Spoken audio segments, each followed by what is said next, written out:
A gunshot echoes through a Utah blizzard. Adeline Mercer collapses into frozen dirt, her blood staining white snow red, abandoned by the husband who swore to protect her. He walks away without looking back. Miles from help, her body goes numb as the storm buries her alive. Then, through the howling wind, a stranger's shadow appears, and everything changes. This is a story about survival, betrayal, and the unexpected place where broken people find home. If you want to see where this journey leads, stay with me until the end. Hit that like button and drop a comment with your city so I can see how far this story travels. The blizzard came down like God's punishment, though Adeline Mercer had stopped believing in divine intervention 3 years ago when she married Thomas Mercer. Now, face down in the snow with a bullet hole burning through her shoulder, she wondered if maybe there had been something watching after all, something cruel enough to let her suffer this long before finishing the job. Her breath came in short, jagged pulls. Each one felt like swallowing broken glass. Thomas's boots crunched somewhere behind her. She couldn't see him anymore. The world had narrowed to white noise and red pain. "Should have told you years ago." His voice cut through the wind, flat and cold as the ground beneath her cheek. "A woman who can't give a man children ain't worth the space she takes up." Adeline tried to speak. Her mouth moved, but nothing came out except a thin wheeze that the storm swallowed immediately. "Doctor in Salt Lake said there wasn't nothing wrong with me," Thomas continued, like he was explaining why he'd sold a lame horse. "That means the problem's you. Always was." She heard him spit into the snow. "I'm done carrying dead weight." The boots crunched again, moving away this time. Adeline's vision blurred. She tried to push herself up, but her left arm wouldn't cooperate. Her fingers scraped uselessly against frozen earth. Blood leaked hot down her ribs, soaking through the wool dress that had taken her 2 months to sew. She'd been so proud of that dress. Thomas had never said a word about it. The sound of his footsteps faded into the blizzard's roar. She was alone. The cold worked fast. First her fingers went numb, then her toes. The pain in her shoulder seemed to dim, replaced by a strange, floating sensation that almost felt peaceful. Adeline thought about her mother's kitchen back in Philadelphia, the way sunlight used to pool on the floor in the mornings while her father read the newspaper. She thought about the apple tree behind their house, and how the blossoms smelled in spring. She tried to remember the last time she'd felt safe. She couldn't. Somewhere in the distance, a branch cracked under the weight of snow. Or maybe it was closer than she thought. Her sense of direction had abandoned her along with everything else. The white sky pressed down, erasing the line between earth and air. She closed her eyes. A sound cut through the storm, rhythmic, heavy, deliberate. Hoofbeats. Adeline forced her eyes open. Through the curtain of falling snow, a dark shape materialized. Horse and rider, moving like ghosts through the white. She tried to call out, but her voice had frozen in her throat. The horse stopped 10 feet away. A man dismounted, tall and broad-shouldered, his face hidden beneath a wide-brimmed hat crusted with ice. He stood there for a moment, perfectly still, staring down at her like he couldn't quite believe what he was seeing. Then he moved. His boots hit the ground in long strides. He dropped to his knees beside her, and Adeline got her first clear look at his face, weathered and hard, with a thick beard and eyes the color of winter clouds. There was something in those eyes she hadn't seen in a long time. Concern, maybe. Or shock. "Jesus Christ," he muttered. His voice was rough, like he didn't use it much. "What the hell happened to you?" Adeline's lips moved. "Shot?" His gaze dropped to her shoulder and his expression changed. Something dark flickered across his features. Anger, she thought, though it didn't seem directed at her. He pulled off his gloves and pressed his bare hand against the wound. The pressure sent a spike of agony through her chest that made the world tilt sideways. "Easy," he said. "I know it hurts, but if I don't put pressure on this, you're going to bleed out before I can get you anywhere." "Let me," she whispered. "What?" "Let me die."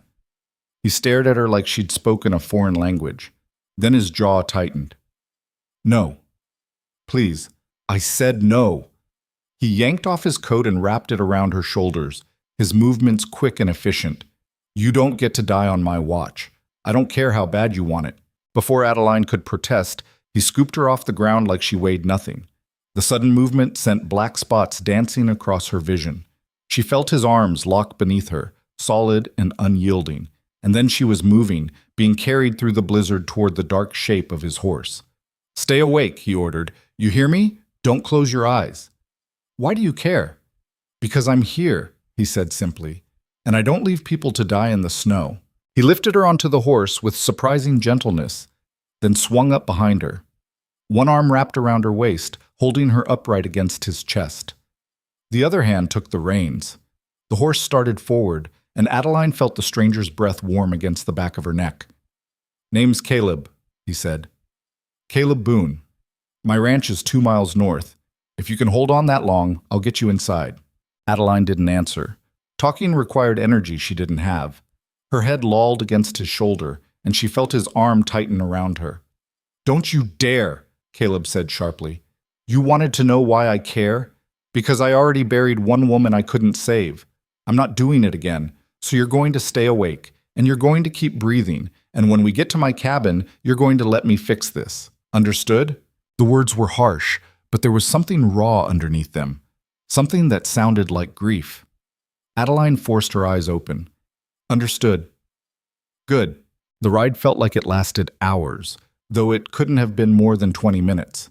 Caleb kept talking the whole time, not saying anything important, just filling the silence with a steady stream of words that kept her tethered to consciousness. He told her about the ranch, about the 2 horses and dozen cattle he'd managed to keep alive through the winter. He talked about the leak in his roof that needed fixing, and the wolf pack that had been circling his property for the past week. He talked about everything except why he was out in a blizzard alone, and Adeline was too tired to ask. Finally, a structure emerged from the white. Small, rough-built, half-buried in snow, but solid, real. A cabin with smoke rising from the chimney. "Almost there," Caleb said. "Stay with me." He dismounted and pulled her down after him, catching her when her legs buckled. Then he was carrying her again, kicking open the door and bringing her into sudden, overwhelming warmth. Adeline gasped. The change in temperature felt like being slapped. Caleb laid her on a narrow bed near the fireplace. He moved with the kind of focused intensity she'd only seen in men facing a crisis. No wasted motion, every action deliberate. He grabbed a knife and cut away the sleeve of her dress, exposing the wound. His expression went carefully blank. "Through and through," he said. "That's good. Means I don't have to dig for the bullet." He disappeared into a back room and returned with an armful of supplies: cloth, a bottle of whiskey, a needle, and thread. He set everything on a chair beside the bed, then looked at her directly. "This is going to hurt," he said. "A lot. I've got whiskey if you want it." "I want it." He poured a generous amount into a tin cup and held it to her lips. Adeline drank, coughing as the liquor burned down her throat. Caleb waited until she'd finished, then set the cup aside and picked up the whiskey bottle. "Ready?" She wasn't, but she nodded anyway. The first splash of alcohol into the wound ripped a scream from her chest that she hadn't known she was capable of making. Caleb's hand pressed down on her good shoulder, holding her still.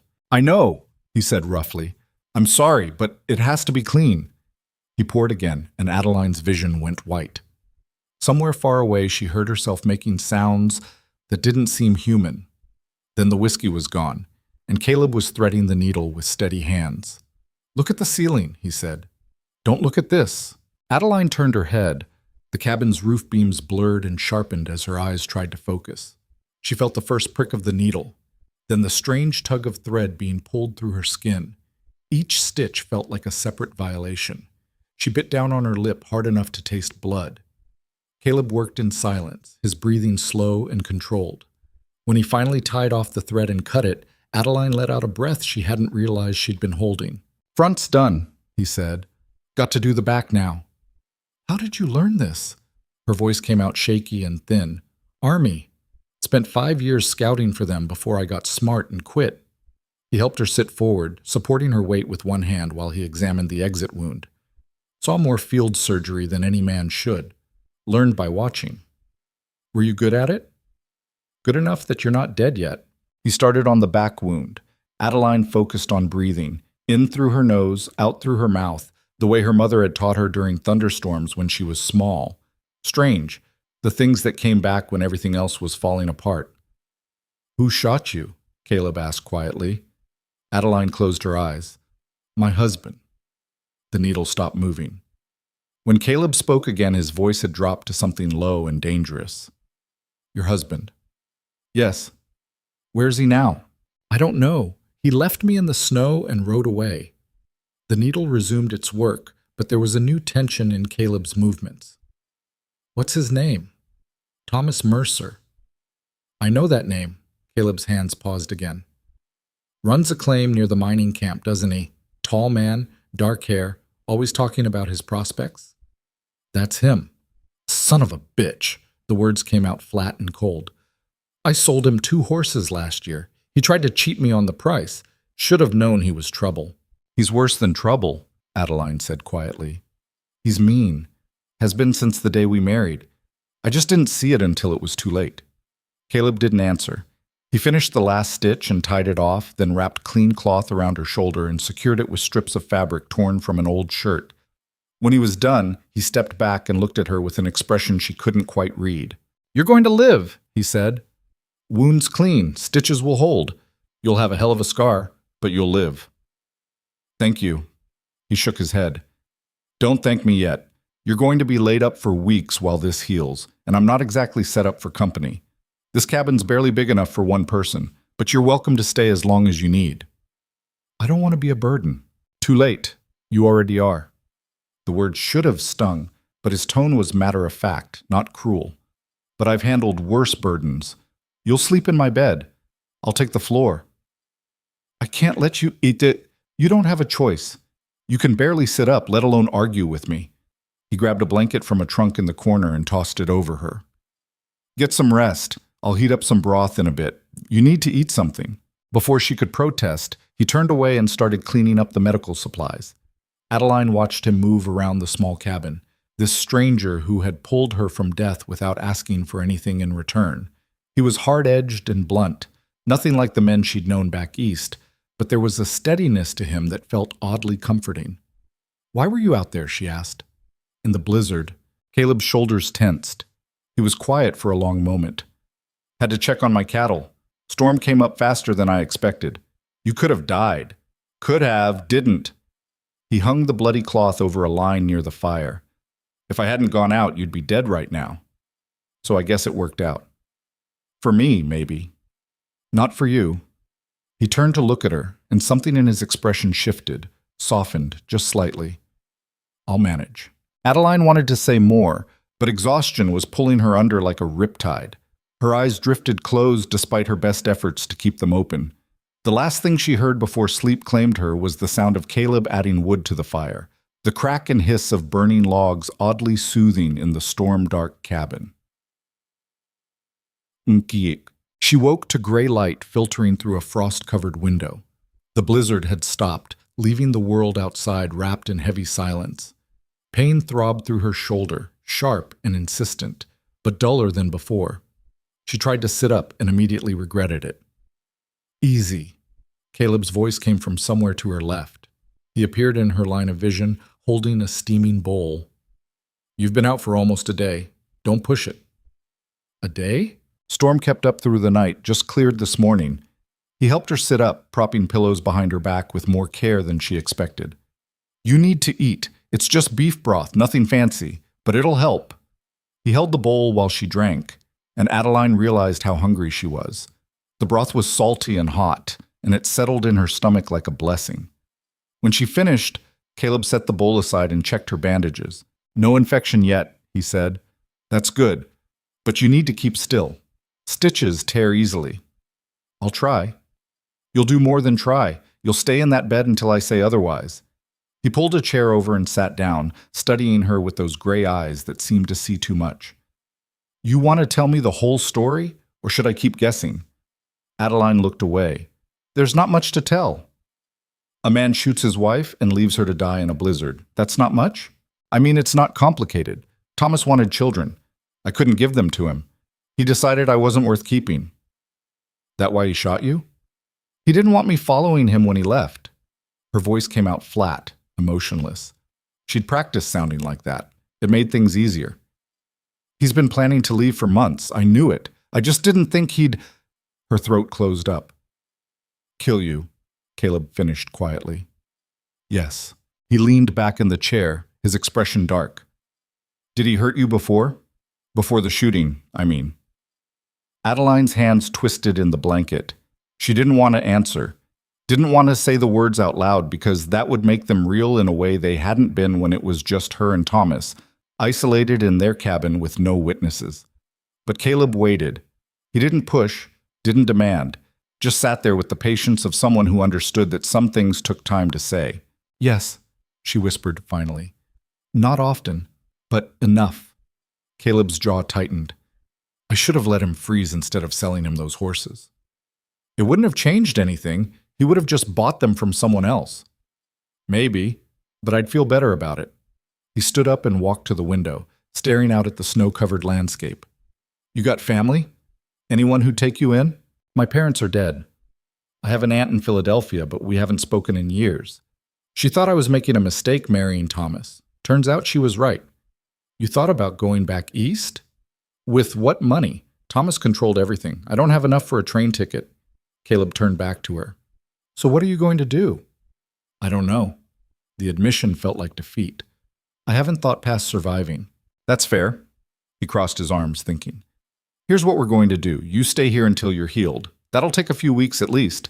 By then, the weather should be better, and maybe we can figure out your next move. I'm not going to throw you out into the snow with nowhere to go." "Why are you helping me?" The question seemed to catch him off guard. He looked at her for a long moment, his expression unreadable.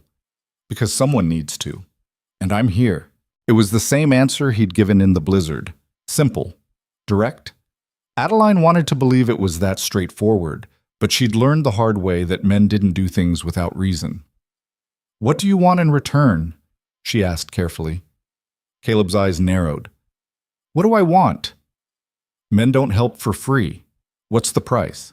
Understanding crossed his face, followed by something that might have been anger. But when he spoke, his voice was controlled. "The price is that you heal up and don't die in my cabin. That's it. I'm not Thomas, and I'm not going to treat you like property.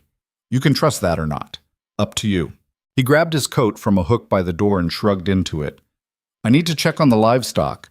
There's more broth on the stove if you get hungry. Don't try to get up. If you fall and tear those stitches, you'll bleed out before I get back." Then he was gone, the door closing firmly behind him. Adeline sat alone in the quiet cabin, listening to the fire crackle. She'd offended him. That much was clear, but she couldn't bring herself to feel guilty about it. 3 years with Thomas had taught her to question kindness, to look for the trap hidden beneath gentle words. Still, Caleb's anger had been different. It wasn't the cold, controlled rage Thomas used like a weapon.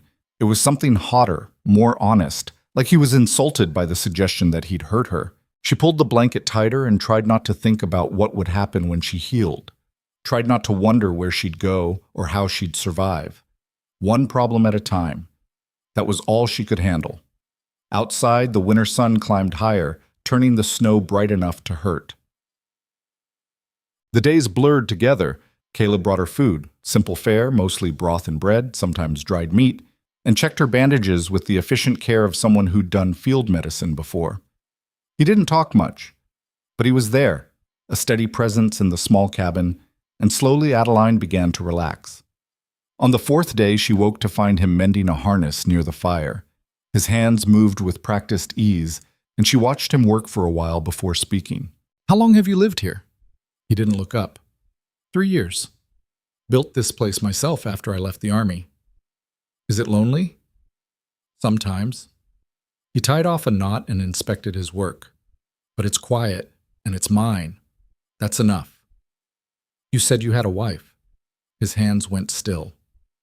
When he looked at her, his expression was carefully blank. I did. She's gone now. I'm sorry. It was a long time ago. That doesn't make it hurt less. Caleb set the harness aside. No, it doesn't. He stood and walked to the window, his back to her. Her name was Sarah. We were going to build a life out here together, but she got sick that first winter, and I couldn't save her. Fever took her in 3 days. Adeline heard the weight in his words. That's why you were angry. When I asked what you wanted in return. Yeah. He turned back to her. I know what it's like to watch someone suffer, to feel helpless. I'm not going to add to that, not for you or anyone else. Thomas used to say helplessness was weakness. Thomas was a coward and a fool. The words came out hard and certain. Real strength is admitting when you need help, and real honor is giving it when you can. Adeline looked down at her hands. I don't know if I believe that anymore. You will. Give it time. She wanted to believe him, wanted to think that the world held more than cruelty and disappointment, but belief was a luxury she couldn't afford. Not yet. Can I ask you something? She said quietly. Go ahead. If Thomas comes back, if he's looking for me, what will you do? Caleb's expression went cold. If Thomas Mercer sets foot on my property, he won't leave it alive. That clear enough for you? You'd kill him? Without hesitation. There was no bravado in his tone, just flat certainty. He shot you and left you to die. Far as I'm concerned, he's already dead. He just doesn't know it yet. Adeline should have been frightened, should have worried about what kind of man could say something like that so calmly. Instead, she felt something she hadn't experienced in years. Safety. Thank you, she whispered. Caleb nodded once, then picked up the harness and went back to work. And in the firelight of that small frontier cabin, while winter pressed against the walls, Adeline Mercer began to believe, just a little, that she might survive this after all. By the end of the first week, Adeline could sit up without feeling like her shoulder was tearing apart. By the second week, she could stand and walk to the window, though Caleb watched her like a hawk every time she tried. He'd fashioned a sling from spare cloth, and she wore it religiously, hating how it made her feel helpless, but knowing he was right about keeping the arm immobilized. The cabin was smaller than it had seemed that first night. One main room with the fireplace, a narrow bed, a table with 2 chairs, shelves holding supplies, and a few books with cracked spines. A door in the back led to what Caleb called the cold room, barely more than a lean-to where he stored meat and root vegetables. Everything was functional, nothing decorative. It was the home of a man who'd stopped expecting company. Adeline spent hours staring out the window at the endless white landscape. The mountains rose in the distance, their peaks lost in clouds. Occasionally she'd spot Caleb working near the barn, checking on the cattle or splitting wood.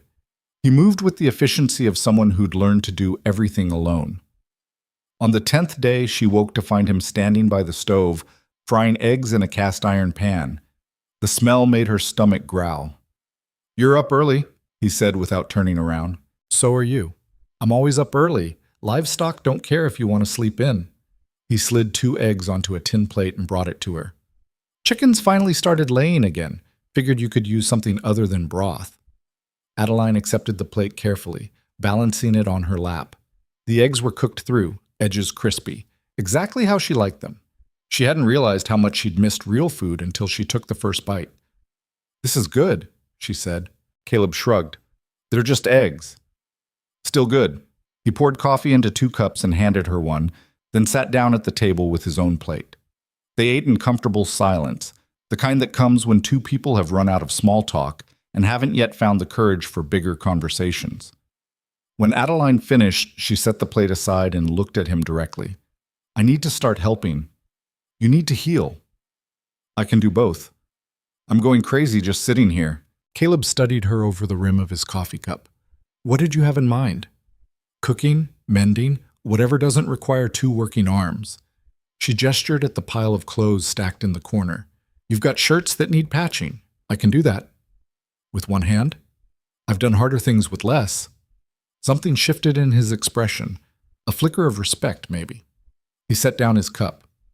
"All right, but if it hurts, you stop. Deal?" "Deal." That afternoon, Caleb brought her his mending pile. It was worse than she'd expected. Shirts with torn seams, pants with holes worn through the knees, socks that were more hole than sock. She set to work with needle and thread, moving slowly to accommodate the sling, and discovered that the familiar rhythm of stitching was oddly soothing. Caleb watched her for a moment, then went back to whatever project he'd been working on. But she caught him glancing over every so often, like he was checking to make sure she hadn't collapsed. The work took her mind off things she didn't want to think about, like where Thomas was now, like whether he thought she was dead, like what she'd do when she was healed enough to leave and had nowhere to go. That night, after Caleb had banked the fire and rolled out his bedroll on the floor, Adeline lay awake staring at the ceiling beams. The wind had picked up outside, rattling the shutters. "Can I ask you something?" Her voice sounded too loud in the darkness. "You're going to anyway," Caleb said from the floor. "Why'd you really leave the army?" Silence stretched out. She thought maybe he'd fallen asleep. Then his voice came, low and rough. Saw too many men die for reasons that didn't make sense. Started thinking maybe following orders wasn't the same as doing right. What was the last straw? Massacre at a Cheyenne camp. Women and children, mostly. Officers called it a military victory. He shifted on the bedroll. "I turned in my resignation the next day. Figured if that's what civilization looked like, I'd rather take my chances with the wilderness." "Do you regret it?" "Leaving? No. What I saw before I left? Every damn day." Adeline closed her eyes. Thomas used to say the army made men weak. Said all that following orders killed a man's spirit. Thomas was wrong about most things, seems like. Yeah, he was. Another stretch of quiet. Then Caleb spoke again, softer this time. "You ever going to tell me how you ended up married to him?" Adeline's throat tightened. "He wasn't always like that. Or maybe he was, and I just didn't see it. He came to Philadelphia on business, all charm and big promises. Talked about the frontier like it was paradise. I was young and stupid enough to believe him." "You weren't stupid. You were hopeful. There's a difference." "Doesn't feel like it." "Hope's what gets us through hard times. Stupid's what makes us ignore warning signs." His tone was matter-of-fact, not judgmental. "You saw the warning signs eventually. That counts for something." "A lot of good it did me." "You're alive, aren't you? That's more than good. That's everything." Adeline wanted to argue, but exhaustion was pulling at her. She let herself drift, listening to the wind and the steady sound of Caleb's breathing, and for the first time in 3 years, she fell asleep without being afraid of what morning would bring. The weather broke 2 days later. The sky cleared to brilliant blue, and sunlight turned the snow into a field of diamonds. Caleb announced he needed to ride into town for supplies, and Adeline felt her stomach drop. "You're leaving." "Just for the day? I'll be back before dark." He was loading saddlebags with furs to trade. "You'll be fine. There's food, firewood stacked, and the rifle's loaded if you need it." "What if someone comes?" "No one's coming. Town's 8 miles south. No one rides out this way without a reason." He paused, reading something in her expression. "You're worried about Thomas, aren't you?" If he was coming, he'd have shown up by now. My guess is he rode as far from here as he could get." Caleb finished with the saddlebags and turned to face her. "But if I'm wrong and he does show up, you put a bullet in him. Don't hesitate. Don't give him a chance to talk. Just shoot. Understood?" Adeline nodded, though the thought of holding a gun made her hands shake. Caleb stepped closer, his expression serious. "I need you to say it. Say you'll protect yourself if you have to." "I'll protect myself." "Good." He grabbed his coat. "I should be back by supper. If I'm not, don't panic. Sometimes the trail takes longer than expected." Then he was gone, and Adeline was alone in the cabin for the first time since she'd woken up there. The silence felt enormous. She moved to the window and watched Caleb ride south, his figure growing smaller until the landscape swallowed him completely. The day crawled by. She mended another shirt, made bread with the sourdough starter Caleb kept in a crock, tried to read one of his books but couldn't focus. Every sound made her jump, the cabin settling, snow sliding off the roof, a branch cracking in the cold. By late afternoon, she was pacing despite the pull in her shoulder. The sun was setting when she heard hoofbeats. Adeline froze.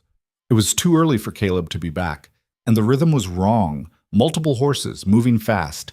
She grabbed the rifle from above the door, her hands clumsy with fear, and positioned herself near the window where she could see without being seen. 3 riders came into view. They weren't dressed for ranching. Their clothes were too fine, their horses too sleek. Town men, she thought.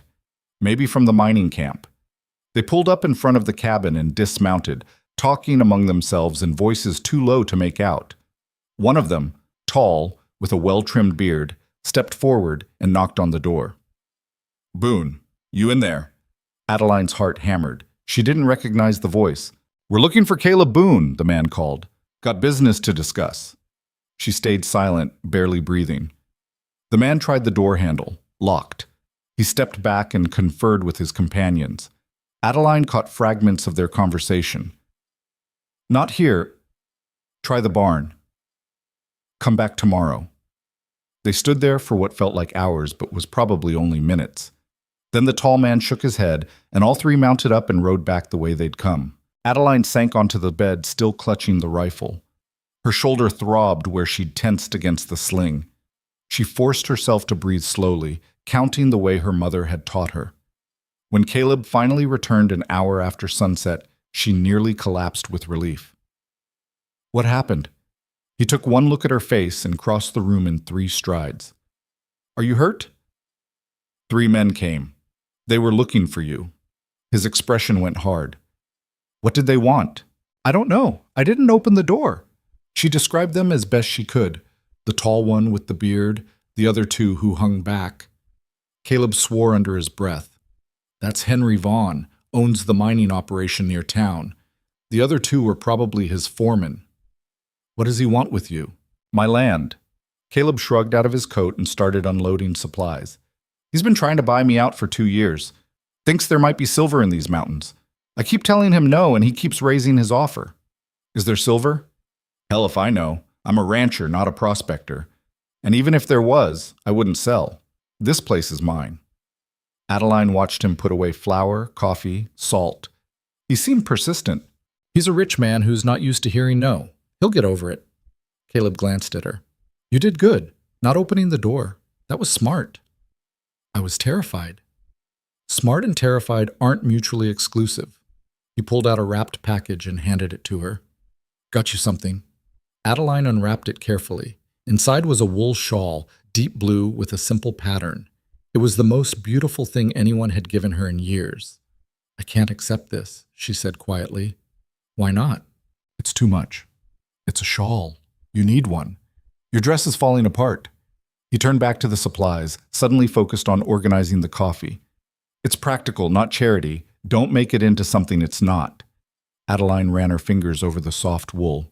Thank you. You're welcome. That night, she wore the shawl while they ate the stew Caleb had made, venison and root vegetables, thick and hearty. He told her about town, how the mining camp was growing faster than anyone expected, how the general store owner's wife had just had twins, how the winter had been hard on everyone. People ask about you, he said, mopping up stew with bread. Adeline's stomach clenched. What did you tell them? That you're recovering from an accident, that you're my cousin from back east. He met her eyes. Figured that was simpler than the truth. They believed you? Didn't have much choice, but there's talk. Small towns love gossip, and a strange woman living with a bachelor rancher is prime material. I'm sorry. Don't be. I don't give a damn what they think. He set down his bowl. But you should know it's happening. Some folks are going to judge. Some already are. What kind of judgment? Caleb's expression darkened. The kind that assumes a woman alone with a man must be his mistress or his whore. The kind that forgets Christian charity the second someone doesn't fit their narrow view of proper. The bluntness should have shocked her. Instead, it felt honest. Does it bother you? What bothers me is hypocrisy. Half the men wagging their tongues have done worse than anything we're guilty of. But they're men, so no one questions them. He stood and started clearing the dishes. You're not doing anything wrong. Neither am I. If people want to invent scandal, that's their failing, not ours. Adeline pulled the shawl tighter. Back in Philadelphia, reputation was everything. A woman could be ruined by association. This isn't Philadelphia. And you're not being ruined. You're healing. He paused at the basin, his back to her. Anyone who can't see the difference isn't worth your time. She wanted to believe him, wanted to think that kindness and truth mattered more than appearances. But 3 years with Thomas had taught her how quickly people could turn, how easily a woman became disposable when she failed to meet expectations. What if Thomas hears the rumors? She asked quietly. What if he comes back? Caleb turned around and his eyes were cold as winter. Then I'll handle it. The week after Caleb's trip to town, the temperature dropped again and fresh snow fell. Adeline's shoulder was healing well enough that she could do more around the cabin, real cooking, not just mending.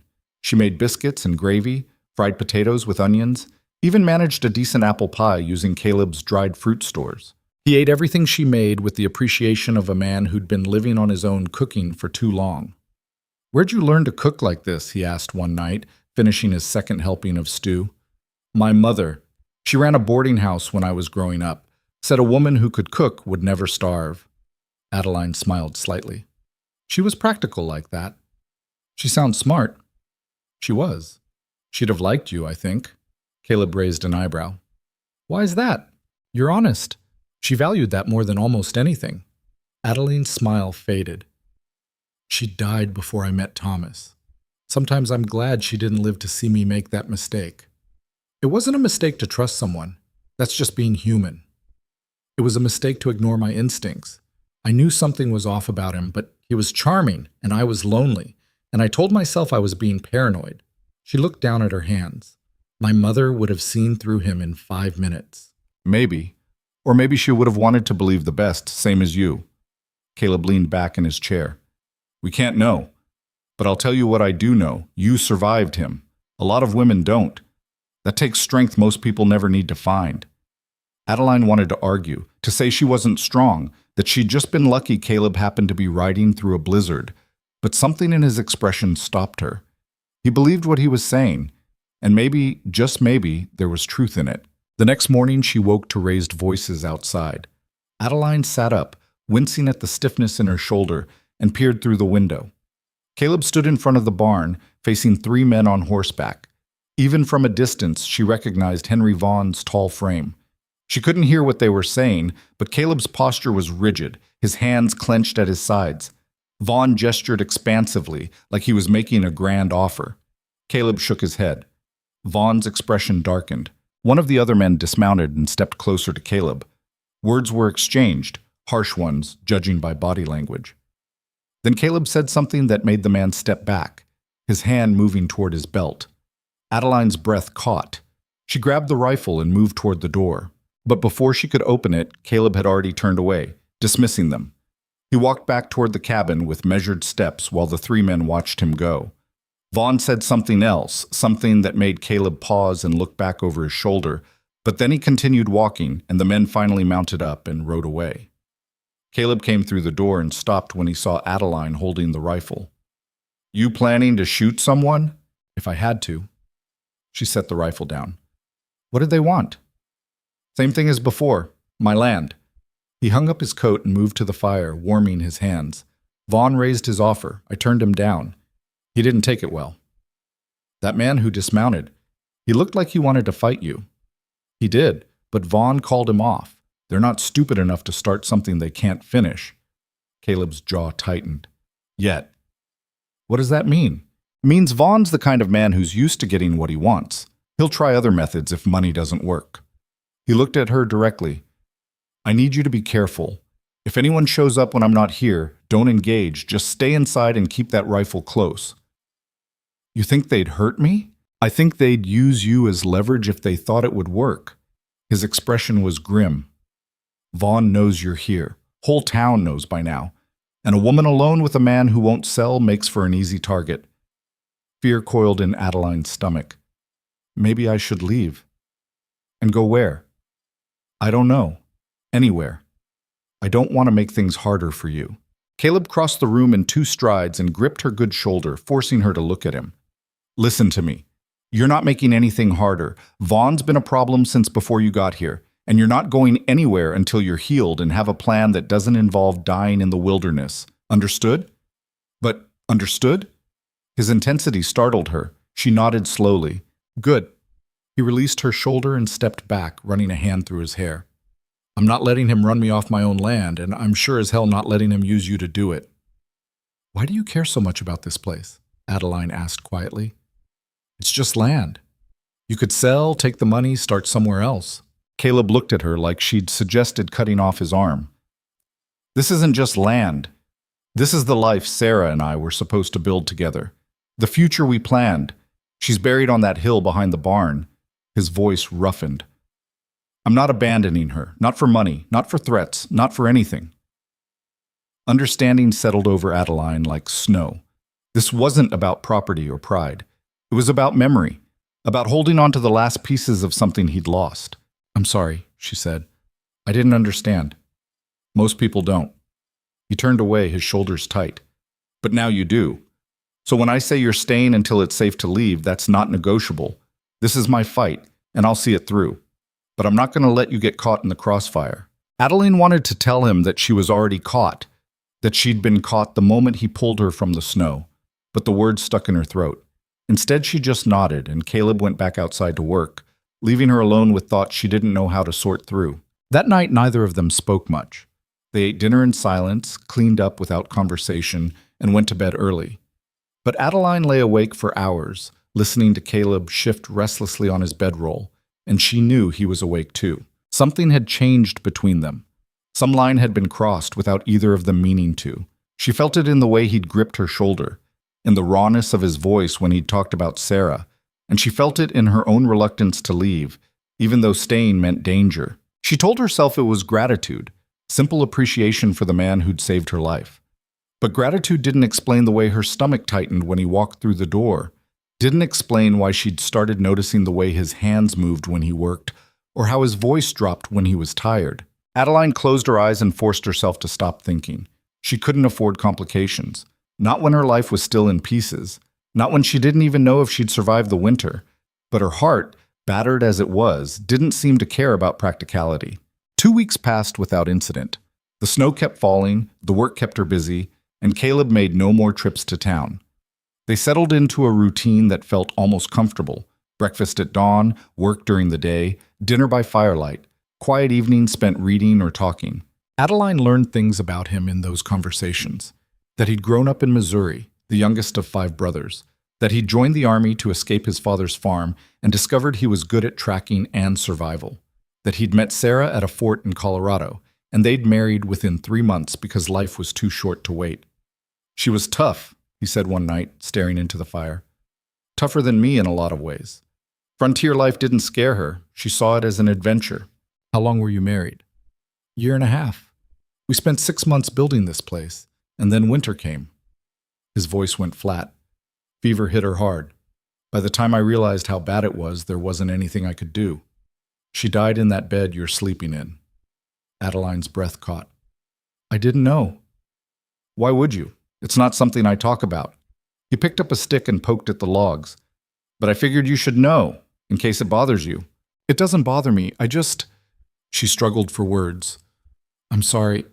That's not enough, but I don't know what else to say." "Nothing to say. It happened. I lived through it. That's all there is." But it wasn't all there was. Adeline could hear the grief beneath his words, sharp and unhealed even after 3 years. She thought about Thomas, about the relief she'd felt when she realized she might never see him again, and shame burned through her. Caleb had loved Sarah enough that losing her had carved out pieces of him. Adeline had never felt that way about Thomas, not even at the beginning. "Do you think you'll ever marry again?" The question came out before she could stop it. Caleb's expression closed off. "No." "Why not?" "Because I already had my chance. Most people don't get one perfect thing in their life. I got mine. I'm not going to cheapen it by trying to replace her." "That's not how it works," Adeline said softly. "Love isn't a finite resource. You can love again without diminishing what you had before." "You sound sure about that." "My mother married twice. My father died when I was 10, and she remarried 3 years later. I asked her once if she loved my stepfather as much as my father. She said they were different loves, but both were real." Adeline met his eyes. She said the heart is bigger than we think. It makes room when it needs to. Caleb was quiet for a long time. Then he stood and went to the window, staring out at the darkness. "Maybe that's true for some people, but I'm not wired that way. Sarah was it for me." Adeline wanted to argue, to tell him he was wrong, but she'd learned that some wounds couldn't be reasoned with. They just had to heal on their own time, or not at all. "I understand," she said instead. He nodded without turning around. And the conversation ended there, suspended in the space between what was said and what couldn't be. The following week brought the first real thaw. Water dripped from the eaves, and patches of brown earth appeared through the melting snow. Adeline's shoulder had healed enough that she could move without the sling, though it still ached when she reached too high or lifted something heavy. She was hanging laundry on a line Caleb had strung near the cabin when she heard a horse approach. Her heart jumped into her throat. But it was just old Mr. Patterson from town, riding a mule that looked as ancient as he did. "Morning, miss," he called, tipping his hat. Caleb around? He's at the north pasture. Can I help you? Patterson dismounted stiffly. Just came to deliver news, figured Caleb would want to hear. What news? That husband of yours, Thomas Mercer. He's dead. The world tilted. Adeline grabbed the clothesline for support. What? Mining accident up near Silver Creek. Cave-in killed 3 men last week. Mercer was one of them. Patterson pulled a folded paper from his coat. Found this in the assay office records. Says you're his wife and next of kin. Figured someone should tell you. Adeline took the paper with numb fingers. The words swam in front of her eyes. Thomas Mercer, deceased. February 1878. Miss, you all right? She looked up at Patterson. The old man's face was kind, concerned. She tried to speak and found she couldn't. I'll get Caleb, Patterson said, and headed toward the north pasture at a faster pace than seemed wise for a man his age. Adeline stood there holding the paper, her mind blank. Thomas was dead. The man who'd shot her and left her to die was gone. She should feel something, relief, vindication, closure, something. Instead, she felt nothing at all. Caleb came running, Patterson jogging behind him. He took one look at Adeline's face and grabbed her arms. What happened? Are you hurt? She handed him the paper without speaking. He read it quickly, his expression darkening. Then he looked at Patterson. You're sure about this? As sure as I can be. Mining camp sent word to town 3 days ago. They're holding his personal effects until someone claims them. Patterson shifted uncomfortably. Didn't amount to much from what I heard. Some clothes, a rifle, couple dollars in coin. Caleb folded the paper carefully. Thank you for bringing this. I appreciate it. Course. Figured the lady deserved to know. Patterson tipped his hat to Adeline again. My condolences, miss. Even a bad husband's still a loss. He mounted his mule and rode away, leaving Caleb and Adeline standing in the yard. Melting snow dripped around them, steady as a heartbeat. Say something, Caleb said quietly. Adeline looked at him. I don't know what to say. Are you all right? I think so. I don't... She stopped, searching for words. I should feel sad, shouldn't I? Or guilty. But all I feel is empty. That's normal. Is it? You spent 3 years being hurt by him. He tried to kill you. You don't owe him grief. Caleb's voice was gentle but firm.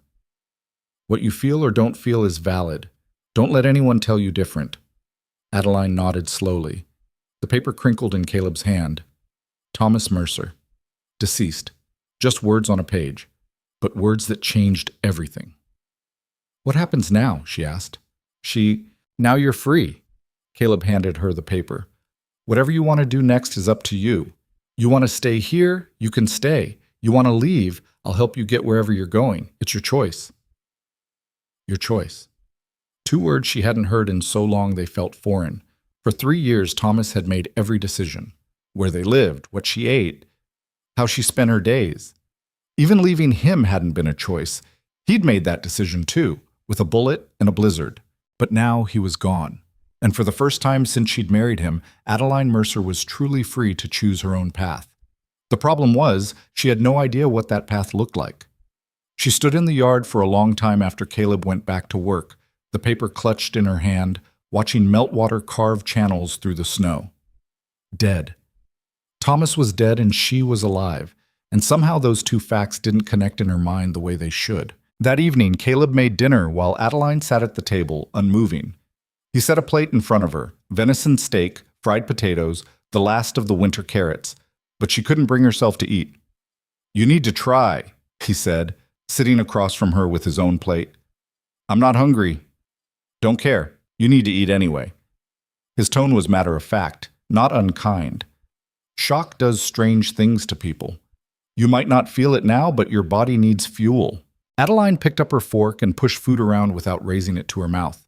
Caleb watched her for a moment, then started eating his own meal, giving her space to think. Finally, she spoke. I keep waiting to feel something. Relief, sadness, anger, and anything, but there's just nothing. Give it time. What if the nothing doesn't go away? What if I'm just broken? Caleb set down his fork and looked at her directly. You're not broken. You're processing. There's a difference. How do you know? Because I've been where you are. When Sarah died, I felt nothing for weeks. Just hollow. People kept telling me it was part of grief, but it felt more like I'd stopped being human. He leaned back in his chair.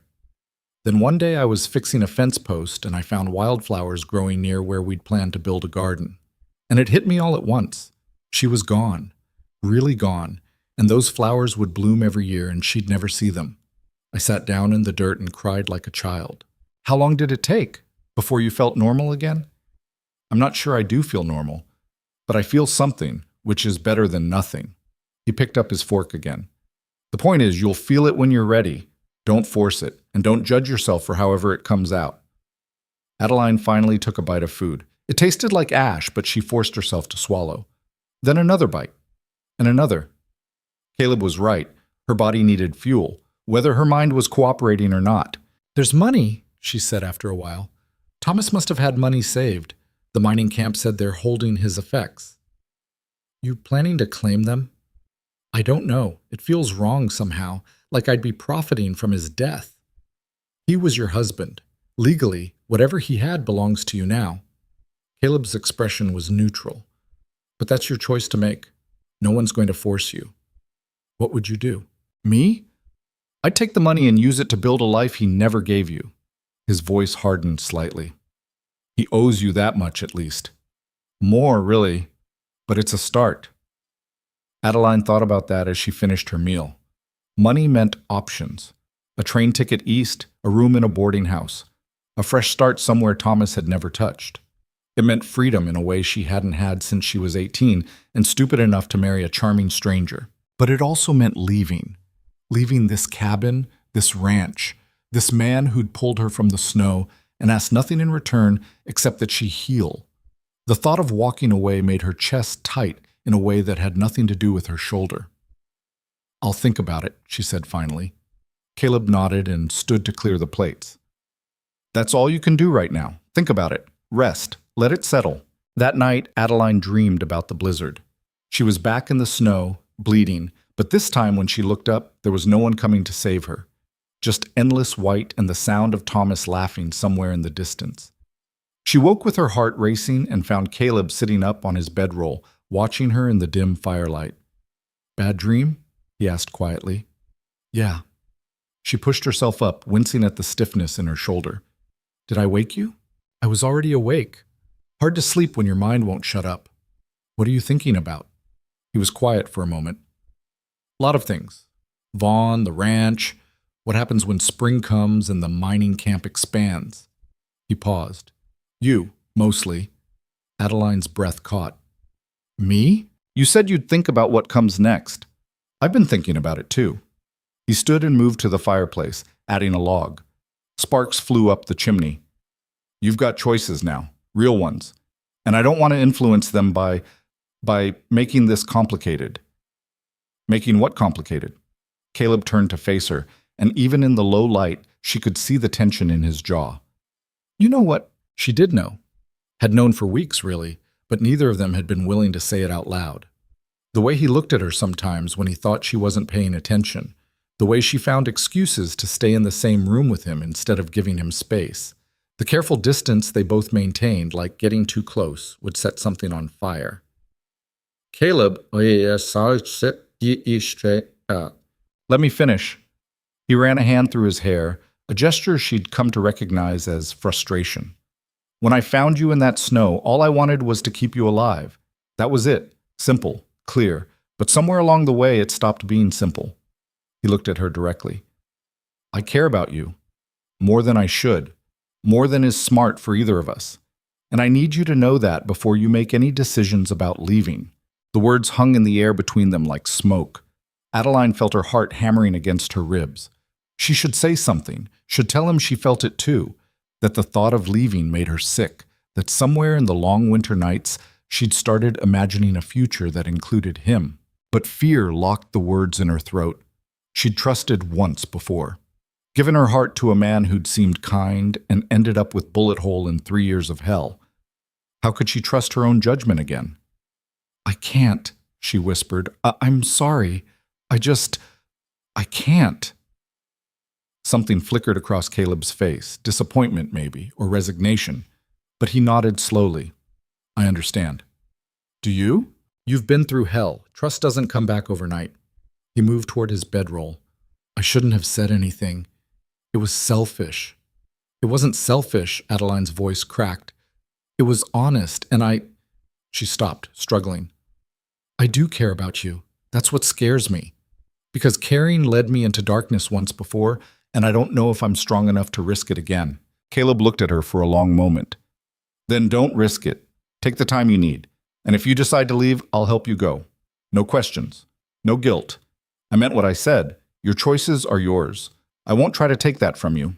He lay back down, turning his back to her, and Adeline was left sitting in the firelight, her heart in pieces and no idea how to put them back together. The next week crawled by in careful politeness. They spoke when necessary, worked side by side without touching, ate meals in near silence. The easy companionship they'd built dissolved into awkwardness, and Adeline hated it. Hated that honesty had poisoned what they had. Hated that she was too damaged to accept what he'd offered. But more than anything, she hated that she was considering leaving just to escape the discomfort of staying.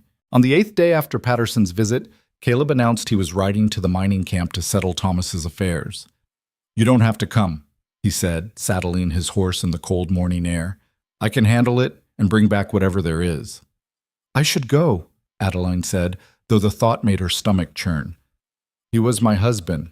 It's my responsibility. Responsibility and obligation aren't the same thing. You don't owe him anything. Maybe not, but I owe it to myself to face this. She pulled the blue shawl tighter. I've been hiding in this cabin for 2 months. At some point, I need to step back into the world. Caleb studied her face, then nodded. All right, but we leave in an hour. Dress warm. It's a 4-hour ride. The mining camp was worse than Adeline remembered from the few times Thomas had brought her there. More buildings now, all rough timber and canvas, sprawling across the valley like a wound. Men everywhere, moving with the restless energy of people chasing something they'd probably never find. The air smelled of wood smoke and unwashed bodies and desperation. Caleb led them to a long building marked Company Office. Inside, a thin man with wire-rimmed spectacles looked up from a ledger. Help you? We're here about Thomas Mercer's effects, Caleb said. This is his widow. The man's expression shifted to something approximating sympathy. Ah, yes. I'm terribly sorry for your loss, Mrs. Mercer. Tragic accident. Just tragic. He pulled a wooden box from beneath his desk. This is everything we found in his quarters. Not much, I'm afraid. Mining men don't tend to accumulate possessions. Adeline took the box with hands that wanted to shake. It was lighter than expected. She opened it slowly. Inside, a spare shirt, Thomas's rifle, a tin cup, a folding knife, and a leather pouch that clinked when she moved it. She opened the pouch. Gold coins spilled onto the desk. More money than she'd seen in years. The clerk cleared his throat. Mr. Mercer had been working a profitable claim. He'd accumulated considerable earnings. According to company records, there's also $300 in credit at the company store, which transfers to you as next of kin. $300? Adeline's voice came out faint. Yes, ma'am. Your husband was apparently saving for something. Never spent much, kept to himself mostly. The clerk shuffled papers. There's also the matter of the claim itself. It reverts to you as his heir. If you want to continue working it, you'd need to hire men. If not, you can sell the rights. Several parties have expressed interest. Adeline stared at the coins scattered across the desk. Thomas had money. All this time, while she wore the same 2 dresses until they fell apart, while she rationed food to make supplies last, while she went without even small comforts, he'd had money. He'd been saving it, hoarding it, and never once considered that she might need or deserve any of it. Rage swept through her, hot and sudden. She grabbed the desk edge to steady herself. Ma'am, are you all right? The clerk half rose from his chair. I'm fine. The word came out clipped. She started gathering the coins, shoving them back into the pouch with shaking hands. How much for the claim, if I wanted to sell it? Current offers range from $500 to $800, depending on the buyer. I can arrange meetings if you'd like. $800. Adeline did the math in her head. With what was in the pouch and the store credit, she'd have over $1,000. A fortune. More than enough to start over anywhere she wanted. "I'll need a few days to arrange the sale," the clerk said. "Where can I reach you?" "She's staying at my ranch," Caleb said. His voice was carefully neutral. "Send word when you have a buyer." They left the office with Thomas's box under Caleb's arm and Adeline's mind spinning. Outside, the camp bustled with afternoon activity, men heading into the mine, others hauling ore, somewhere a donkey brayed. It all felt surreal, like she was watching it happen to someone else. Caleb guided her toward the horses. "You want to talk about it?" "He had money," Adeline said flatly. "The whole time. He had money, and he let me suffer. Let me go without basic necessities while he saved for something he never bothered to mention. That's who he was, a selfish bastard. I knew that. I just didn't realize how deep it went." She looked at the box Caleb was securing to his saddle.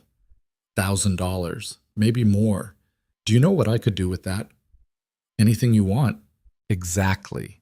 She turned to face him. "I could go back east, find my aunt, see if she'd take me in. Or I could go somewhere new, California maybe, Oregon.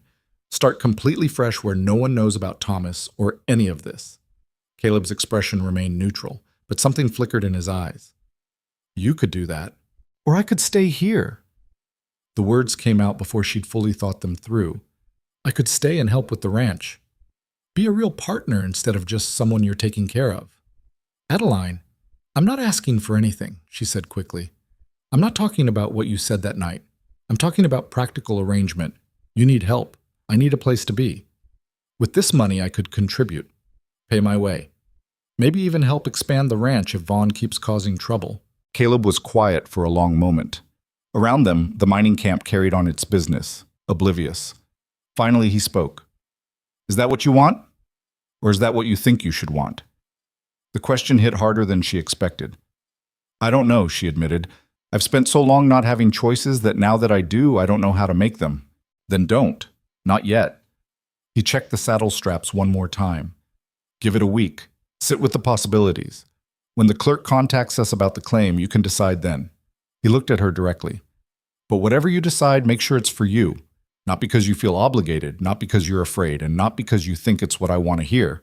They rode back to the ranch in silence, the winter sun setting behind the mountains and painting the snow orange and pink. Adeline kept her hand on the leather pouch in her pocket, feeling the weight of coins and the heavier weight of possibility. That night, she couldn't sleep. Every time she closed her eyes, she saw different futures spreading out like roads on a map. Philadelphia, where she'd have to rebuild relationships she'd abandoned when she married Thomas. California, where everything would be new and uncertain and lonely. Or here, on this harsh frontier ranch with a man who'd been honest enough to tell her he cared and strong enough to let her go. Around midnight, she gave up on sleep and moved to the window. Outside, moonlight turned the landscape silver. She could see the barn's dark shape, the fence line Caleb had repaired last week, the hill where Sarah was buried. A hard life, this. Unforgiving. But real in a way her Philadelphia existence never had been. "Can't sleep either?" Caleb's voice came from behind her. She turned. He was sitting up on his bedroll, silhouetted by the dying fire. "Too much in my head," she said. "I know the feeling." He stood and moved to join her at the window, keeping a careful distance between them. "For what it's worth, I meant what I said. Whatever you decide, I'll support it. Even if I leave, even then." He was quiet for a moment. "But I'd miss you. Might as well be honest about that, too." Adeline felt tears prick her eyes. "Why do you have to be so decent? It would be easier if you were terrible." "Sorry to disappoint." "You're not disappointing. You're—" She struggled for words. "You're everything Thomas wasn't, kind and honest and steady. And it terrifies me because I don't trust my own judgment anymore. What if I'm wrong about you the way I was wrong about him?" Caleb turned to face her fully. "You want to know the difference? Thomas isolated you, controlled you, made you doubt yourself until you couldn't see a way out. I'm standing here telling you that you have choices and encouraging you to make them independently. That's not control. That's respect. I know that intellectually, but my heart doesn't trust my intellect anymore. Then listen to your instinct. Not the fear Thomas put in you, your actual instinct, the part of you that survived everything he threw at it." Caleb's voice softened. "What does that part tell you?" Adeline closed her eyes. Beneath the fear, beneath the doubt, there was something else. Something quiet, but insistent. It had been there the night Caleb confessed his feelings, and it was stronger now. A pull toward him that had nothing to do with obligation or gratitude, just recognition, like finding something she hadn't known she'd been searching for. "It tells me to stay," she whispered, "but I'm afraid it's wrong." What if it's right? She opened her eyes and found him watching her with an intensity that made her breath catch. The moonlight through the window cast half his face in shadow, but she could see the hope there, carefully guarded but unmistakable. "What if I hurt you?" she asked. "What if I'm too broken to be what you need? What if you're not?" He took a half step closer. "What if we're both damaged and we figure it out together? What if it's messy and hard and we make mistakes, but we do it anyway because the alternative is worse?" What is the alternative? Spending the rest of our lives wondering what might have been. His hand moved toward her face, then stopped halfway, like he was asking permission.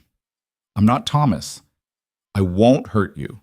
And if you decide you want to leave anyway, I'll let you go. But I'm asking you to consider staying, not for me, for yourself, because I think you want to." Adeline's hand moved of its own accord, closing the distance between them and touching his chest. She could feel his heartbeat through the worn flannel shirt, steady and strong. He stood perfectly still, letting her decide, and that patience broke something open inside her. "I'm scared," she said. "I know. If I stay, I need time. I need to figure out who I am without Thomas defining me. I need to learn to trust again, and it won't be fast or easy. I've got time." Caleb's hand finally reached her face, fingers gentle against her cheek. "All the time you need. And if I can't? If I'm too damaged? Then we'll figure that out too. But I don't think you are." His thumb brushed away a tear she hadn't realized had fallen. "I think you're stronger than you know, and I think you deserve a chance to find out what your life looks like when you're not just surviving." The words settled into her bones like truth. She leaned into his touch, and he pulled her carefully into his arms, mindful of her healing shoulder. She pressed her face against his chest and let herself feel safe for the first time in 3 years. No demands, no expectations, just solid warmth and the steady rhythm of his breathing. "I'll stay," she said into his shirt. "At least for now. We'll see what happens." She felt him exhale, tension leaving his body. That's enough. That's more than enough. They stood that way for a long time, moonlight spilling across the floor around them, and Adeline felt something shift inside her. Not healing, that would take longer, but the beginning of it, the first crack in the wall she'd built around her heart. When they finally separated, Caleb kept one hand on her arm, like he was afraid she'd disappear if he let go completely. "Get some sleep," he said quietly. "Tomorrow we'll start figuring out the details. Property arrangements, money, all of it. But tonight, just rest." Adeline nodded and moved back to the bed. But as she lay down, she felt lighter than she had in weeks. The future was still uncertain, still frightening, but for the first time it held possibility instead of just dread. Across the room, Caleb settled back onto his bedroll. Before he turned away, their eyes met in the darkness, and Adeline saw everything she needed to see. Patience, understanding, and something that might, given time, become love. She closed her eyes and slept without dreaming. The letter came from the mining camp clerk 5 days later. 3 buyers interested in Thomas's claim, offers ranging from $600 to $900. The highest bidder wanted to meet within the week to finalize the deal. Adeline sat at Caleb's table, reading the letter for the 3rd time. $900 plus what was already in the pouch. Well over $1,000 total. More money than her father had earned in 5 years running the boarding house. "That's a good offer," Caleb said from where he was repairing a bridle near the fire. "More than fair, actually. Whoever that buyer is, they see real potential in the claim. Do you think I should take it? Do you want to take it? Stop answering questions with questions." He smiled slightly. "All right. Yes. Take the money. You have no use for a mining claim, and if you keep it, you'll just have to deal with claim jumpers and legal headaches. Sell it, take the cash, and do something meaningful with it." Adeline folded the letter carefully. "What would you do if you had this much money?" Caleb set down the bridle and looked at her thoughtfully. "I'd expand the herd, buy more breeding stock, Maybe hire help so I'm not doing everything alone. Build a bigger barn. He paused. But that's me. You're not me. What if I wanted to invest in the ranch? As a real partner? His expression grew serious. We talked about this. You don't owe me anything. I'm not talking about owing. I'm talking about building something together. She stood and crossed to where he sat. You said I need to figure out who I am without Thomas defining me. Well, part of that is making my own choices, and I choose to stay, not out of fear or gratitude, because I want to. Adeline, let me finish. She knelt so they were eye level.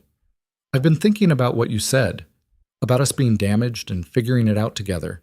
And you're right, I am scared, but I'm tired of fear making my decisions. She took a breath. So here's what I propose. I sell the claim and use half the money to buy into the ranch as a partner. Equal stake, equal say in decisions. The other half I keep as security, in case... She faltered. In case you need to leave, Caleb finished quietly. Yes. Is that terrible? No, it's smart. He reached out and took her hand. I'd be a fool to tell you to put all your eggs in one basket when you just got free. Keep your security. Hell, keep more than half if you want. But if you're serious about the partnership, about staying, then yes, I'd like that.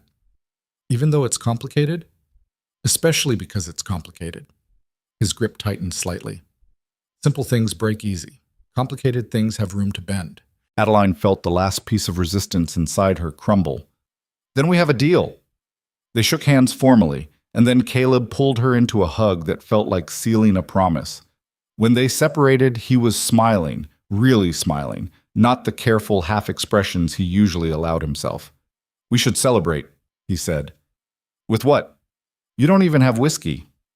I have coffee, and there's sugar. We'll make it work. That night, they sat up late drinking strong coffee, sweetened with precious sugar, talking about plans for the ranch. Adeline found herself getting excited in a way she hadn't felt in years. They'd buy 10 more head of cattle, build a proper chicken coop so they could expand the flock, maybe even get a milk cow. Small steps, but real ones. A future they were building together instead of something imposed on her. What about a garden? She asked. Once spring really hits, we could grow vegetables, maybe even some flowers. Caleb's expression softened. Sarah wanted a garden. We'd started planning it before... He stopped, then continued. Before she died. Never could bring myself to start it after. We don't have to. No, I think we should. He looked at her directly. She'd like knowing something grew there. And she'd like you, I think. You're both stubborn as hell. Adeline smiled. Was she really stubborn? Impossible. Once she got an idea in her head, there was no talking her out of it. He shook his head, but there was affection in the gesture. Drove me crazy. Also made me love her more. Tell me about her. Really tell me. I want to know. So he did. He talked about how Sarah had grown up on a farm in Ohio and knew how to shoot before she could read. How she'd punched a soldier who'd grabbed her at a fort dance, and Caleb had fallen in love watching her stand over the man with her fist still cocked.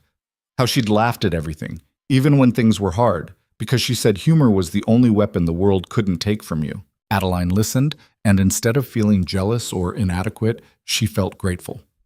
Grateful that Caleb had known that kind of love.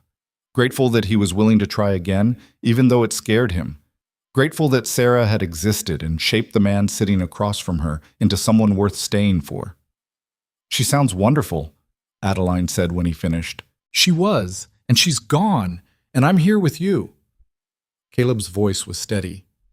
That's not betrayal. That's life. People leave, people stay, and we do our best with what we're given. Do you think she'd approve of me? I think she'd tell you to stop asking for approval and just live your life. He smiled. Then she'd probably make me promise to treat you right and threaten to haunt me if I didn't. Smart woman. The smartest. They sat in comfortable silence for a while, and Adeline felt something settle inside her. This was right. Not perfect, not simple, but right. She was choosing this life, this man, this future, and for the first time since she'd married Thomas Mercer, that choice felt like hers alone. The next morning, they rode back to the mining camp together. Adeline signed the papers selling Thomas's claim for $900 in gold, counted the money twice to be sure, and walked out of that office with her past finally closed. On the ride home, with the money secured in Caleb's saddlebags and the winter sun weak on her face, Adeline felt something she'd almost forgotten. Not happiness exactly, more like the possibility of happiness. The sense that maybe, just maybe, the worst was behind her. "What are you thinking about?" Caleb asked. "That I'm free," she said. "Really free. For the first time in my adult life." "How does it feel?" "Terrifying, exciting, like standing on the edge of something I can't see the bottom of." Caleb nodded. "That's life on the frontier, nothing's certain. Everything's a risk." "Is it worth it? The risk?" He looked at her, and his expression held everything he couldn't quite say yet. "Ask me in a year." But Adeline thought she already knew the answer. Spring came slowly that year, fighting winter for every inch of ground. The snow retreated in patches, leaving mud that sucked at boots and turned the yard into a brown mess. But beneath the ugliness, things were waking up. Green shoots pushed through dead grass. The creek that ran past the eastern pasture swelled with meltwater, rushing and loud. And the air, when the wind blew right, smelled like possibility instead of ice. Adeline threw herself into the work with an intensity that surprised both of them. She fed chickens, mended fences, helped Caleb move cattle to better grazing. Her shoulder still ached when she overdid it, but the pain was manageable now, just a reminder of what she'd survived rather than a fresh wound. They used part of her money to buy breeding stock from a rancher 2 valleys over. 6 heifers and a young bull that Caleb swore had good bloodlines. The animals arrived on a warm afternoon in early April, driven by 2 ranch hands who looked at Adeline with undisguised curiosity. "This your wife, Boone?" the older one asked while Caleb inspected the cattle. "Business partner," Caleb said without looking up. "Mrs. Mercer bought into the operation. Equal stake." The ranch hand's eyebrows went up. "That's so. Don't see many women running cattle." "Then you haven't been paying attention," Adeline said before she could stop herself. "Women have been running ranches since before you were born. We just don't advertise it." The man blinked, then laughed. "Fair enough, ma'am. No offense intended." "None taken." After the ranch hands left, Caleb turned to her with something like admiration. "You didn't have to defend yourself. I would have handled it." "I know, but I wanted to." Adeline watched the new cattle settling into the pasture. "I'm tired of being quiet. Tired of making myself small so men feel comfortable." "Good. Don't stop on my account." They worked until sunset, checking the new animals and reinforcing the fence line. When they finally trudged back to the cabin, both exhausted and filthy, Adeline felt something she'd almost forgotten: satisfaction. Real satisfaction, earned through work that mattered. That night, over a simple dinner of beans and cornbread, Caleb brought up the garden. "If we're going to plant, we need to start soon. Ground's almost ready." He pushed food around his plate. "I was thinking we could mark out a plot behind the cabin. Gets good sun most of the day." "How big?" "Big as you want. We've got space." Adeline thought about it. "Big enough for vegetables and some flowers? Nothing fancy, just something that blooms." Sarah liked wildflowers. Said they were tougher than the cultivated kind. Caleb's voice was quiet. "We could plant those. They'll reseed themselves, come back every year without much fuss." "I'd like that." They started the garden 3 days later. Caleb broke the ground with a plow borrowed from town, turning over soil that hadn't been touched in years. Adeline followed behind, pulling rocks and roots, her hands blistering despite the work gloves. It was backbreaking labor, but she didn't mind. Every shovelful of earth felt like digging out from under Thomas's shadow. By evening, they had a plot 20 feet square, clean and ready for planting. Caleb stood at one edge, breathing hard, while Adeline surveyed their work from the other. "It's good," she said. "It's dirt. It's potential." She looked at him across the freshly turned earth. "That's more than I had 3 months ago." Something passed between them then. Understanding, maybe, or shared hope. Caleb nodded slowly and grabbed the tools, heading toward the barn. Adeline stayed a moment longer, watching the last sunlight paint the mountains gold, and allowed herself to believe that things might actually work out. The next morning, they rode to town for seeds and supplies. Adeline had been avoiding town since that first trip to the mining camp, but she couldn't hide forever. And as Caleb had pointed out, she was a property owner now. People would talk regardless. Better to face it head on. The town was bigger than she remembered. More buildings, more people, a new hotel going up at the main crossroads. They tied their horses outside the general store, and Adeline felt eyes following them as they walked inside. Mrs. Patterson, the store owner's wife, looked up from the counter and her expression went carefully neutral. "Mr. Boone, Mrs. Mercer." "Morning," Caleb said. "We need seed, vegetables, and wildflower mix if you've got it." "Starting a garden?" "That's right." Mrs. Patterson pulled out a wooden box filled with seed packets and set it on the counter. "These just came in from Denver, good quality. You'll want to get them in soon, though. Season's moving fast." While Caleb sorted through the seeds, Mrs. Patterson turned to Adeline. "I heard about your husband. I'm sorry for your loss." The words were correct, but her tone suggested she wasn't sorry at all. Adeline met her gaze directly. "Thank you. It must be difficult, being widowed so young, so far from family." "I manage." "Yes, I've heard." Mrs. Patterson's smile didn't reach her eyes. "Living at Mr. Boone's ranch, that's quite generous of him." Adeline felt her spine stiffen. "I'm Mr. Boone's business partner. I bought into the ranch. We're expanding the operation." "Is that what they're calling it?" The words were soft, almost too quiet to hear, but Adeline heard them. And from the way Caleb's shoulders tensed, he did too. He turned from the seeds, his expression cold. "You got something to say, Mrs. Patterson?" "Not at all." The woman's face flushed. "I was just making conversation." "No, you were making assumptions, and they're wrong."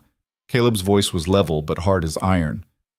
"Mrs. Mercer is a property owner and my partner. Nothing more, nothing less. If you've got a problem with that, feel free to take your opinion somewhere else. But don't stand here in your store and insult either of us." Mrs. Patterson's mouth opened and closed. "I didn't mean—" "Yes, you did. But you're going to apologize anyway, because that's what decent people do when they overstep." The store had gone silent. 3 other customers had stopped browsing to watch the confrontation. Mrs. Patterson looked like she wanted to disappear into the floor, but finally she cleared her throat. "I apologize, Mrs. Mercer. That was unkind of me." "Apology accepted," Adeline said, though she didn't feel particularly accepting. "Now, about those seeds." They finished their purchase in tense silence and left the store with a bag full of packets. Outside, Caleb started loading them into his saddlebags without speaking. "You didn't have to do that," Adeline said quietly. "Yes, I did." She was out of line. "People are going to talk regardless of what you say. Let them talk. As long as they're respectful to your face, I don't care what they whisper behind closed doors." He finished with the saddlebags and turned to her. "But I won't stand by while someone disrespects you in front of me. That's not negotiable." Adeline felt warmth spread through her chest. "Thank you." "Don't thank me for doing the bare minimum. That's what partners do. They have each other's backs." They mounted up and headed home, and if people stared as they rode past, neither of them acknowledged it. That evening, while Adeline prepared dinner, Caleb brought up something that had clearly been bothering him. "We need to make things official. Legally, I mean." She looked up from the potatoes she was peeling. "What do you mean?" "The partnership. Right now, it's just a handshake agreement. If something happened to me, you'd have no legal claim to the ranch. And if something happened to you, your money would be tied up in probate." He leaned against the table. "We should draw up papers. Make it binding." "Do you not trust me?" "This isn't about trust. It's about protection. For both of us." His expression was serious. "There's a lawyer in town, McAllister. He's honest, knows frontier property law. We could have him draft something that protects your investment and my original stake." Adeline set down the potato. "All right. When?" "I'll write in tomorrow. Set up a meeting. Shouldn't take more than a few days to get the paperwork done." But things rarely went as planned. The next afternoon, Henry Vaughn showed up at the ranch with 3 men, all of them armed. Adeline saw them coming from the garden, where she'd been marking out rows. She dropped her measuring string and ran for the cabin, grabbing the rifle from above the door. Caleb was in the north pasture, too far away to reach quickly. Vaughn and his men pulled up in the yard. The mining magnate dismounted slowly, his movements deliberate and unthreatening. But the men with him stayed on their horses, hands resting near their weapons. "Mrs. Mercer," Vaughn called, "I'm here to speak with Caleb Boone. Is he available?" Adeline stepped onto the porch, rifle held loosely but ready. "He's working. You can wait here or come back later." I'd prefer to wait, if you don't mind. I do mind, actually. You show up with armed men, you don't get to wait on my property. Vaughn's expression hardened. This is still Boone's property, not yours. Wrong. I own half this ranch, which means you're trespassing on my land. She raised the rifle slightly. So I'll ask once more. Leave now, or I'll assume you're here to cause trouble. One of Vaughn's men laughed. You gonna shoot us, lady? If I have to. Adeline kept her voice steady, even though her heart was hammering. I survived worse than you. Don't test me. The man's smile faded. Something in her tone must have convinced him she wasn't bluffing. Vaughn held up a hand. Easy. We're not here for violence. I just want to make Mr. Boone an offer he might actually consider. He's told you no a dozen times. What makes you think this time will be different? Because circumstances change. I've heard Mrs. Mercer recently came into money. Perhaps she'd like to invest it somewhere more profitable than a struggling cattle ranch. This ranch isn't struggling. Not yet, but it will be. Vaughn's tone turned cold. I own most of the land around here now. Water rights, grazing permits, even the road into town. If I wanted to make things difficult for you and Boone, I could. Or you could sell, take a generous offer, and avoid all that unpleasantness. That's a threat. It's a business proposition. Sounds like a threat to me. Caleb's voice came from behind Vaughn. He'd approached on foot, moving quietly through the trees. Now he stood 20 feet away, his own rifle in hand. You want to repeat it to my face, Henry? Vaughn turned slowly. Boone, good. Maybe you can talk sense into your partner here. My partner's making perfect sense. You're trespassing, and now you're threatening us. That's 2 good reasons for me to run you off my land. Our land, Adeline corrected, and Caleb flashed her a quick smile.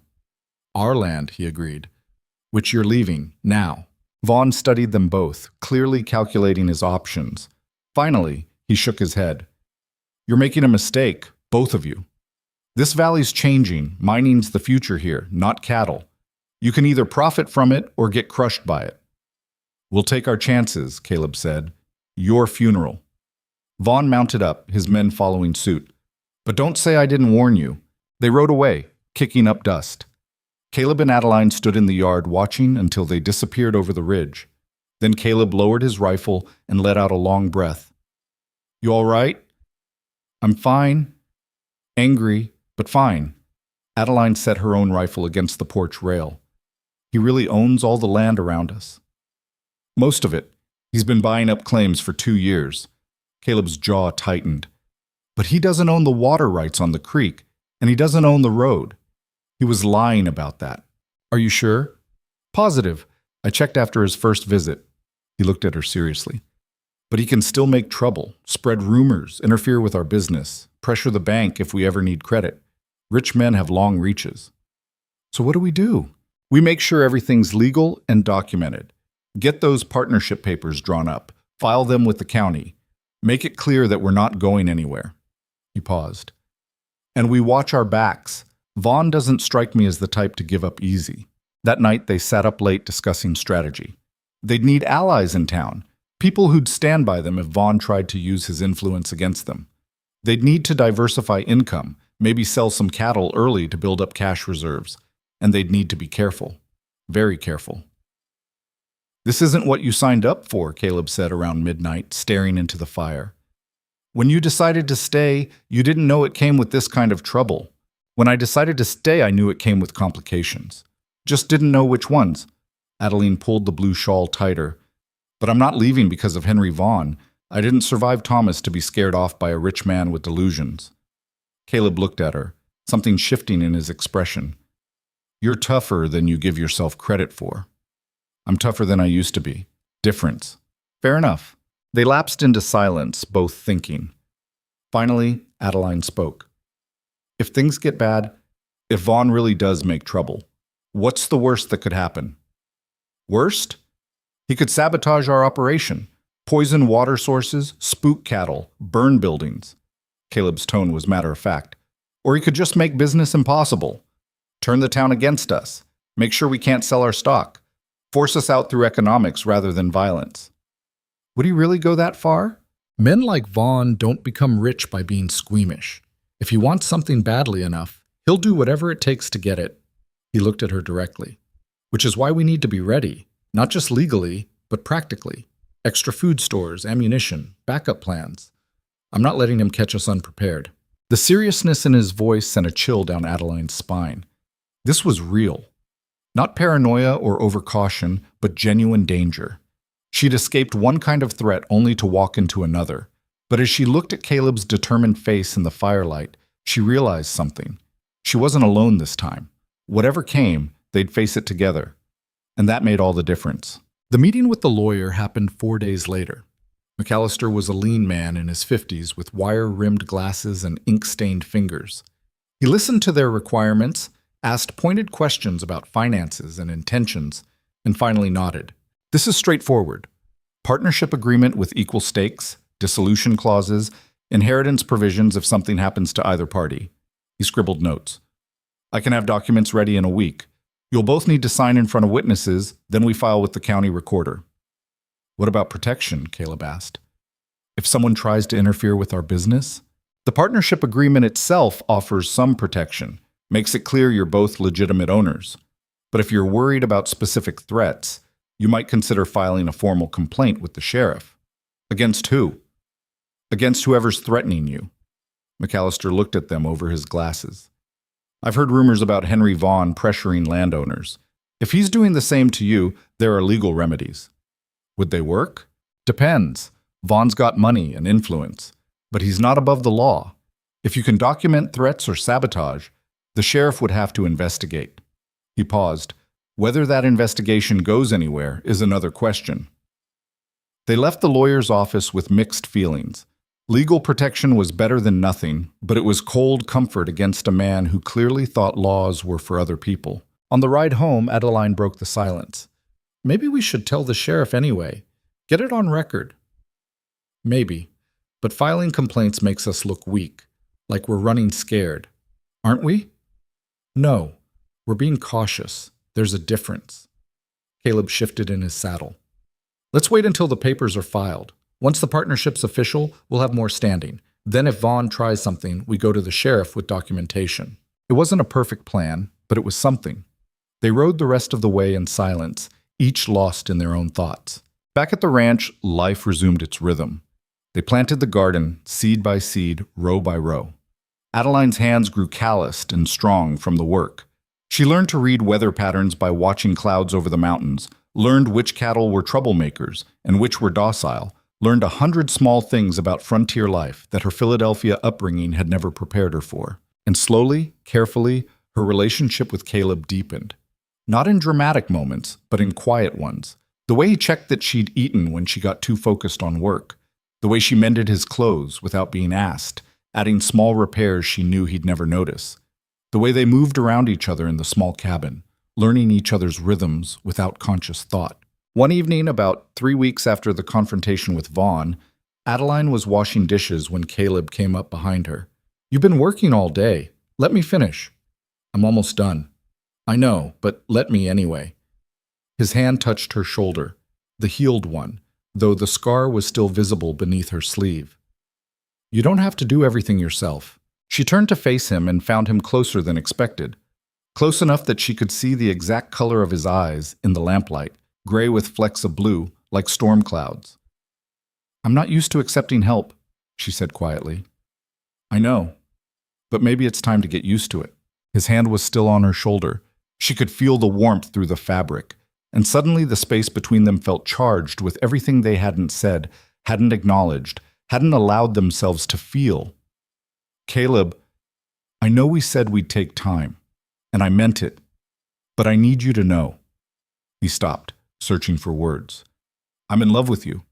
Have been for weeks now. And I can wait as long as you need, but I wanted you to hear it. No pressure, no expectations, just truth. Adeline's breath caught. She'd known, on some level. Had felt it in the way he looked at her, the way he defended her, the way his whole face softened when she walked into a room. But hearing it out loud was different. It made it real in a way that terrified and thrilled her in equal measure. I'm not ready, she whispered. I want to be, but I'm not. I know. That's all right. Is it, really? Yes. His thumb brushed her collarbone gently. Because you're worth waiting for. and because I'd rather have you in my life as a friend and partner than not at all." She leaned into him then, resting her forehead against his chest. He wrapped his arms around her, holding her like something precious. They stood that way for a long time, dishes forgotten, while outside the spring darkness deepened and the first stars came out. "Thank you," Adeline said into his shirt, "for being patient, for being honest, for being you." "That's easy. Being me around you is the easiest thing I do." She pulled back enough to look up at him. "Can I ask you something?" "Anything." "Do you ever feel guilty about moving on from Sarah?" His expression grew thoughtful. "Sometimes. Usually late at night when I can't sleep. But then I remember something she said once." He smiled slightly. "We were talking about what would happen if one of us died. Morbid conversation, I know. But frontier life makes you practical. And she made me promise that if she went first, I wouldn't spend the rest of my life mourning her. Said she couldn't stand the thought of me being alone and miserable when there was still living to do." She sounds wise. She was. Still is, in a way. Her voice is in my head sometimes, usually when I'm being stubborn or scared. He tucked a loose strand of hair behind Adeline's ear. "And right now, she's telling me I'm an idiot if I let you get away because I'm too hung up on the past." "You think that's really her, or just what you want to believe?" "Does it matter? Either way, it's good advice." Adeline laughed, surprising herself. "I suppose it is." They finished the dishes together, bumping elbows in the small space, and the awkwardness that had hung between them for weeks finally dissolved. They were going to be all right. Maybe not today, maybe not tomorrow, but eventually. And that was enough. The partnership papers came through a week later. They signed them in McAllister's office with the lawyer and his clerk as witnesses, making it official. Caleb and Adeline Mercer, equal partners in the Boone Ranch. 50 acres of hard-won frontier land, a growing herd, and a future they'd build together one stubborn day at a time. Walking out of the lawyer's office, Adeline felt lighter than she had in years. This was hers. Not through marriage, not through dependence, but through her own choice and her own money. She'd bought her way into a life instead of being trapped in one. "How does it feel?" Caleb asked as they untied their horses. "Like freedom," she said. "Real freedom. Not just escaping something bad, but choosing something good." "That's what it should feel like." They rode home under a sky so blue it hurt to look at. And when they crested the ridge overlooking the ranch, Adeline saw the green beginnings of their garden and the cattle grazing peacefully and smoke rising from the cabin chimney where she'd banked the fire that morning. It wasn't much, but it was theirs. That night, after dinner, Caleb pulled something from his pocket and set it on the table between them. A ring, small, gold, with a simple design, a band with two hands clasped together. "It was my grandmother's," he said quietly. "She gave it to my mother, who gave it to me before I left Missouri. Said to give it to someone worthy." Adeline stared at the ring, her heart pounding. "I'm not asking right now," Caleb continued. "You're not ready, and that's fine. But I wanted you to see it. Wanted you to know that when you are ready, if you're ever ready, this is here. Waiting." She reached out and touched the ring with one finger. The metal was cool and smooth. "It's beautiful. She wore it for 50 years. My grandfather gave it to her when they married, and she never took it off. Not even at the end." He looked at Adeline directly. "That's the kind of marriage I want. The kind that lasts. The kind where two people choose each other every day, not just once." "Is that what you had with Sarah?" "Yes. And it's what I want with you." His voice was steady, certain. "But only when you're ready. No rush, no pressure, just possibility." Adeline pulled her hand back, though part of her wanted to take the ring and put it on right then. "Ask me again in the fall, when the garden's grown and the cattle have calved and we've made it through a full season together." "Fall," Caleb repeated, and his face broke into a genuine smile. "That's a promise I can keep." He put the ring away and they went about their evening routine, banking the fire, checking the door, preparing for bed. But something had shifted. They both felt it. The future, which had seemed so uncertain just months ago, now had a shape. Not guaranteed, not perfect, but real. As Adeline lay in bed that night, she thought about Thomas, about the woman she'd been when she married him, young, naive, desperate to escape her ordinary life. That woman was gone, killed in a blizzard, and reborn in a stranger's cabin. The woman who remained was harder, wiser, scarred but stronger. And for the first time, she was grateful for it. Grateful for the pain that had taught her what she'd never compromise again. Grateful for the darkness that made her appreciate the light. Grateful for the near death that showed her how much living was worth. Across the room, Caleb's breathing deepened into sleep. Adeline listened to it, that steady, reliable rhythm, and let herself imagine fall. Imagine standing in front of witnesses with that ring on her finger and choosing, freely and without fear, to build a life with this man who'd saved her in more ways than one. She fell asleep smiling, and her dreams were full of gardens in bloom. Summer arrived with a vengeance. The snow melted completely, leaving the mountains bare and brown. The creek slowed to a trickle, and dust settled over everything like a second skin. But the garden flourished. Green shoots became sturdy plants heavy with tomatoes, beans, squash. The wildflowers Caleb had planted bloomed in chaotic bursts of color, purple asters, yellow coneflowers, white daisies that swayed in the hot wind. Adeline spent hours in that garden, tending plants and pulling weeds, and thought about how much could grow from scorched earth if you gave it time and care. The cattle thrived too. The new bull proved his worth, and by mid-July they had 6 calves, wobbly-legged and curious. Caleb built an addition onto the barn to accommodate the growing herd, and Adeline helped, learning to swing a hammer without smashing her thumb more than twice. They worked from dawn until dusk most days, collapsing into bed exhausted. But it was good exhaustion, the kind that came from building something real. And slowly, week by week, Adeline felt the last of her fear loosening its grip. Henry Vaughn stayed away, though they heard rumors. He'd bought another claim near Silver Creek.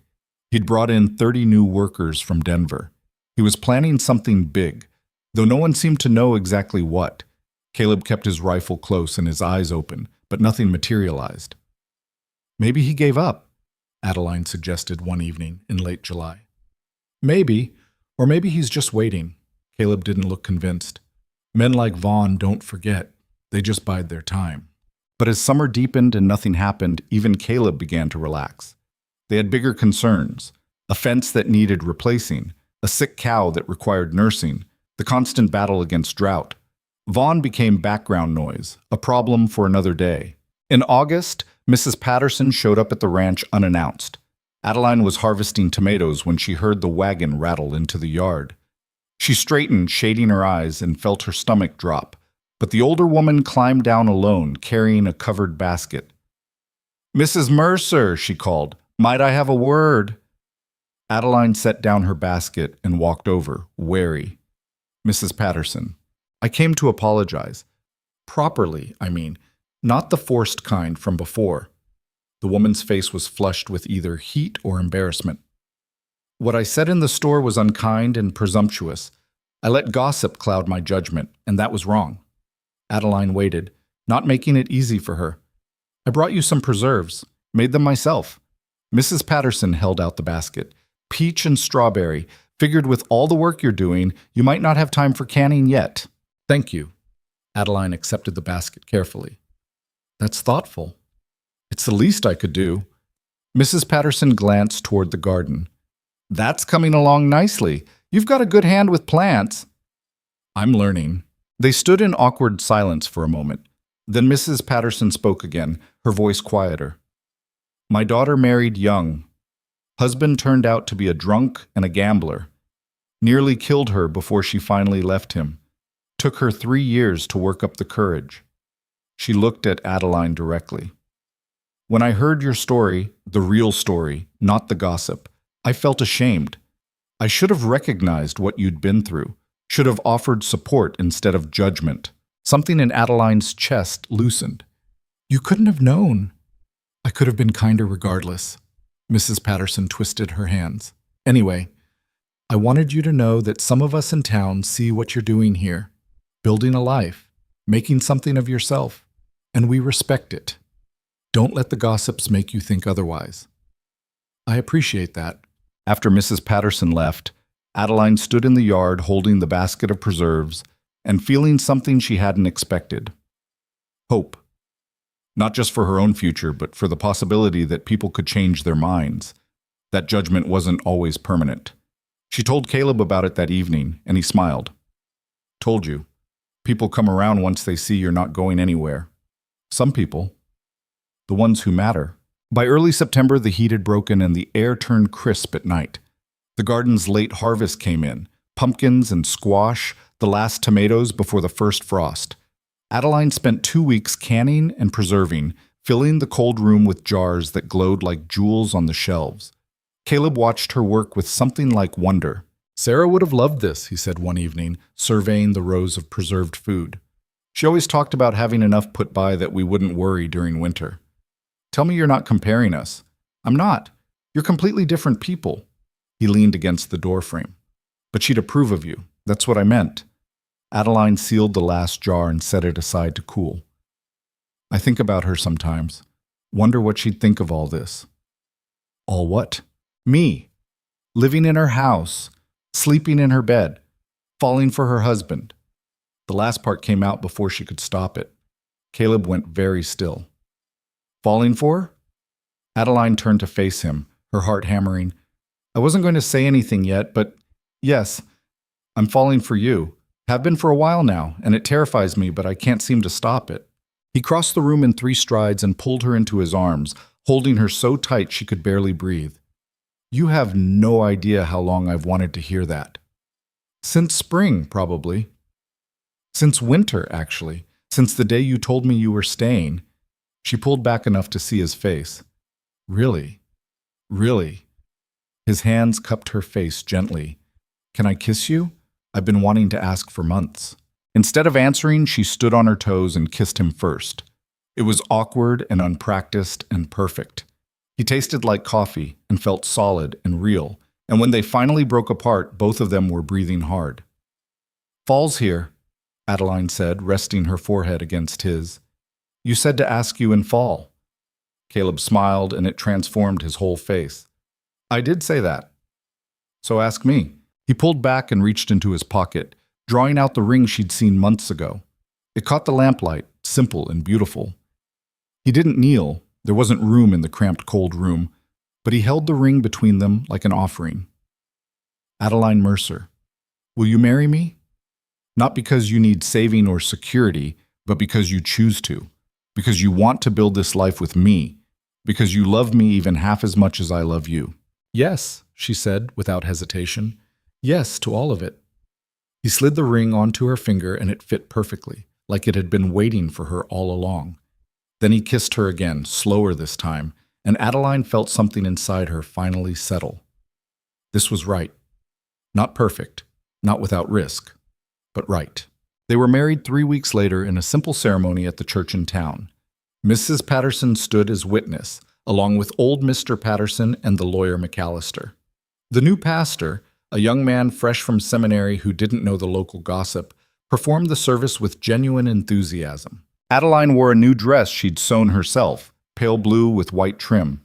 Caleb wore his only good shirt and looked uncomfortable but happy. When the pastor said they could kiss, Caleb did so thoroughly enough that Mrs. Patterson laughed, and Mr. Patterson cleared his throat. Afterward, they had dinner at the hotel, the town's only restaurant, where Mrs. Patterson had arranged for a small cake. It wasn't fancy, but it was theirs.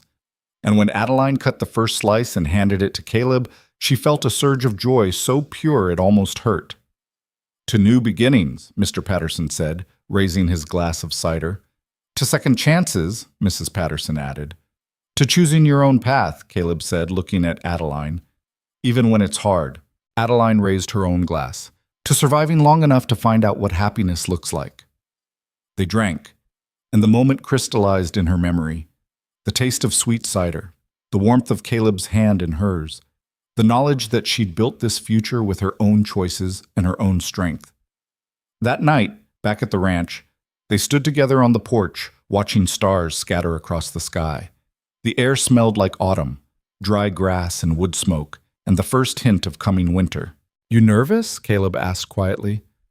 "About what?" "Tonight, being married, all of it." Adeline considered. "A little, but more excited than nervous. Is that strange?" "No, it's perfect." He pulled her closer, and she leaned into his warmth. "Thank you." "For what?" "For giving me a second chance at this. For trusting me enough to try. Thank you for being patient, for waiting until I was ready." They stood there for a long time, wrapped in each other and the quiet dark. And when they finally went inside, Adeline felt no fear, just anticipation, just the rightness of choosing to be here, with this man, in this life they'd built from wreckage. Winter came early that year. Snow fell in October, covering the garden and the mountains and turning the ranch into a world of white silence. But the cold room was stocked, the cattle were healthy, and the cabin felt warm and secure. Adeline discovered she was pregnant in early November. She'd suspected for a few weeks, the morning nausea, the exhaustion, the way certain smells made her stomach turn. But she hadn't said anything, too afraid to hope, too afraid it might be wishful thinking. But when she missed her courses for the second month, she couldn't deny it anymore. She told Caleb one evening after dinner, blurting it out before she could lose her nerve. "I'm pregnant." He froze halfway through washing a plate. Water dripped onto the floor. "You're... what?" "Pregnant. I'm going to have a baby. We're going to have a baby." The plate slipped from his hands and shattered on the floor, but Caleb didn't seem to notice. He just stood there, staring at her, his expression cycling through shock and disbelief, and finally landing on something that looked like wonder. "You're sure?"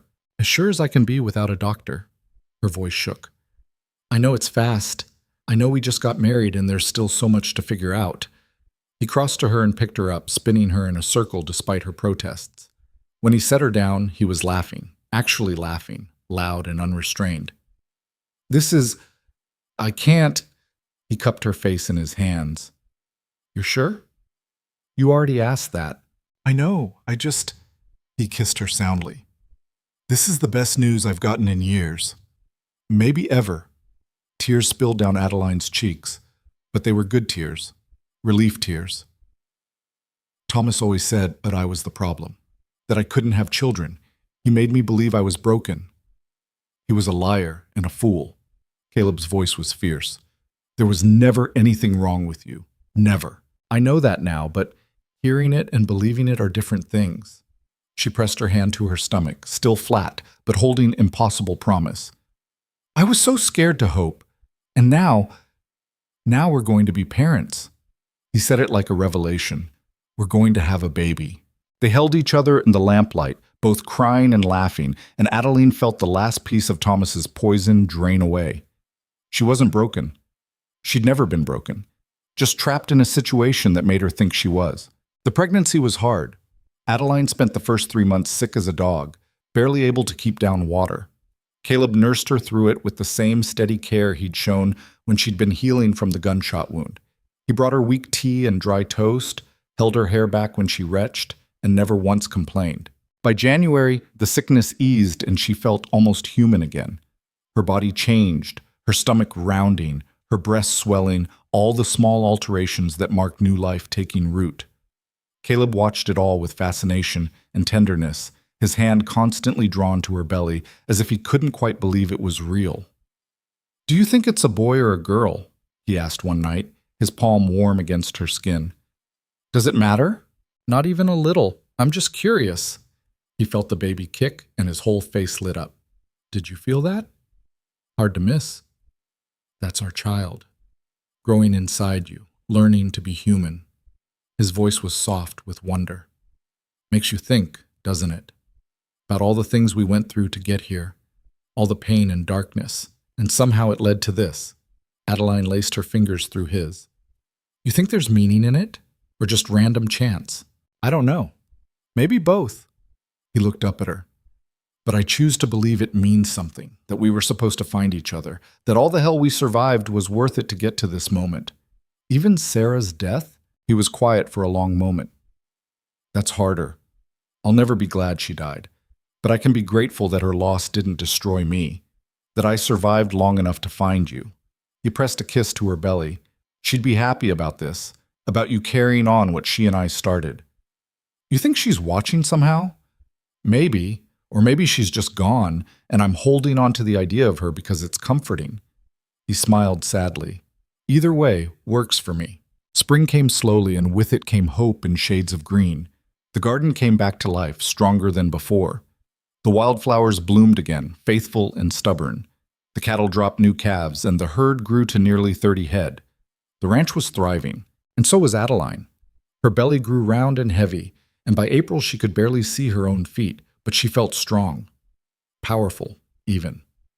Her body was doing something miraculous, something Thomas had told her was impossible. Every kick, every flutter was a victory. In May, Mrs. Patterson brought a midwife to the ranch, a capable woman named Ruth, who delivered half the babies in 3 counties. Ruth examined Adeline and pronounced everything normal. Baby's positioned right, you're healthy, should be a straightforward birth. She packed her supplies. Send for me when the pains start, I'll come right away. How will I know? Adeline asked. When it's really labor and not just false pains. You'll know, trust me. When it's time, your body won't let you forget.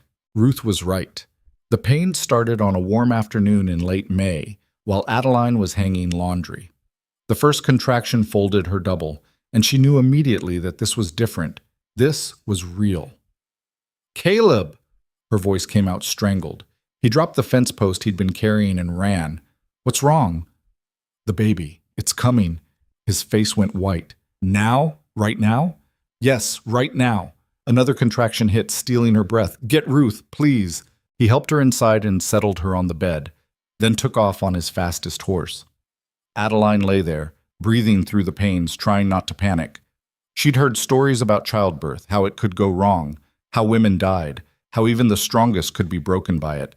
But she'd survived Thomas. She'd survived a bullet and a blizzard. She could survive this too. Ruth arrived within the hour, calm and efficient. She examined Adeline and nodded. You're progressing fast. This baby wants to meet the world. How long? Few hours, maybe. First babies usually take their time, but not always. She set out her supplies, clean cloths, sharp scissors, thread.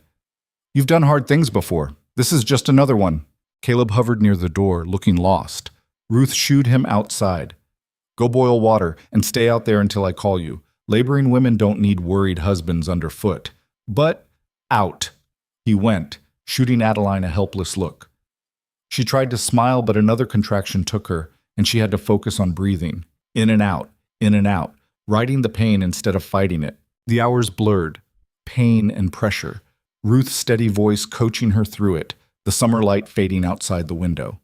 At some point she screamed, too far gone to care about dignity. Her body was being torn apart and remade, and all she could do was endure. That's it, Ruth said. I can see the head. One more push. Come on, Adeline, one more. She bore down with everything she had left, and suddenly there was pressure and release and the sound of a baby crying. Thin and outraged and perfect. It's a girl, Ruth announced, wrapping the baby in clean cloth.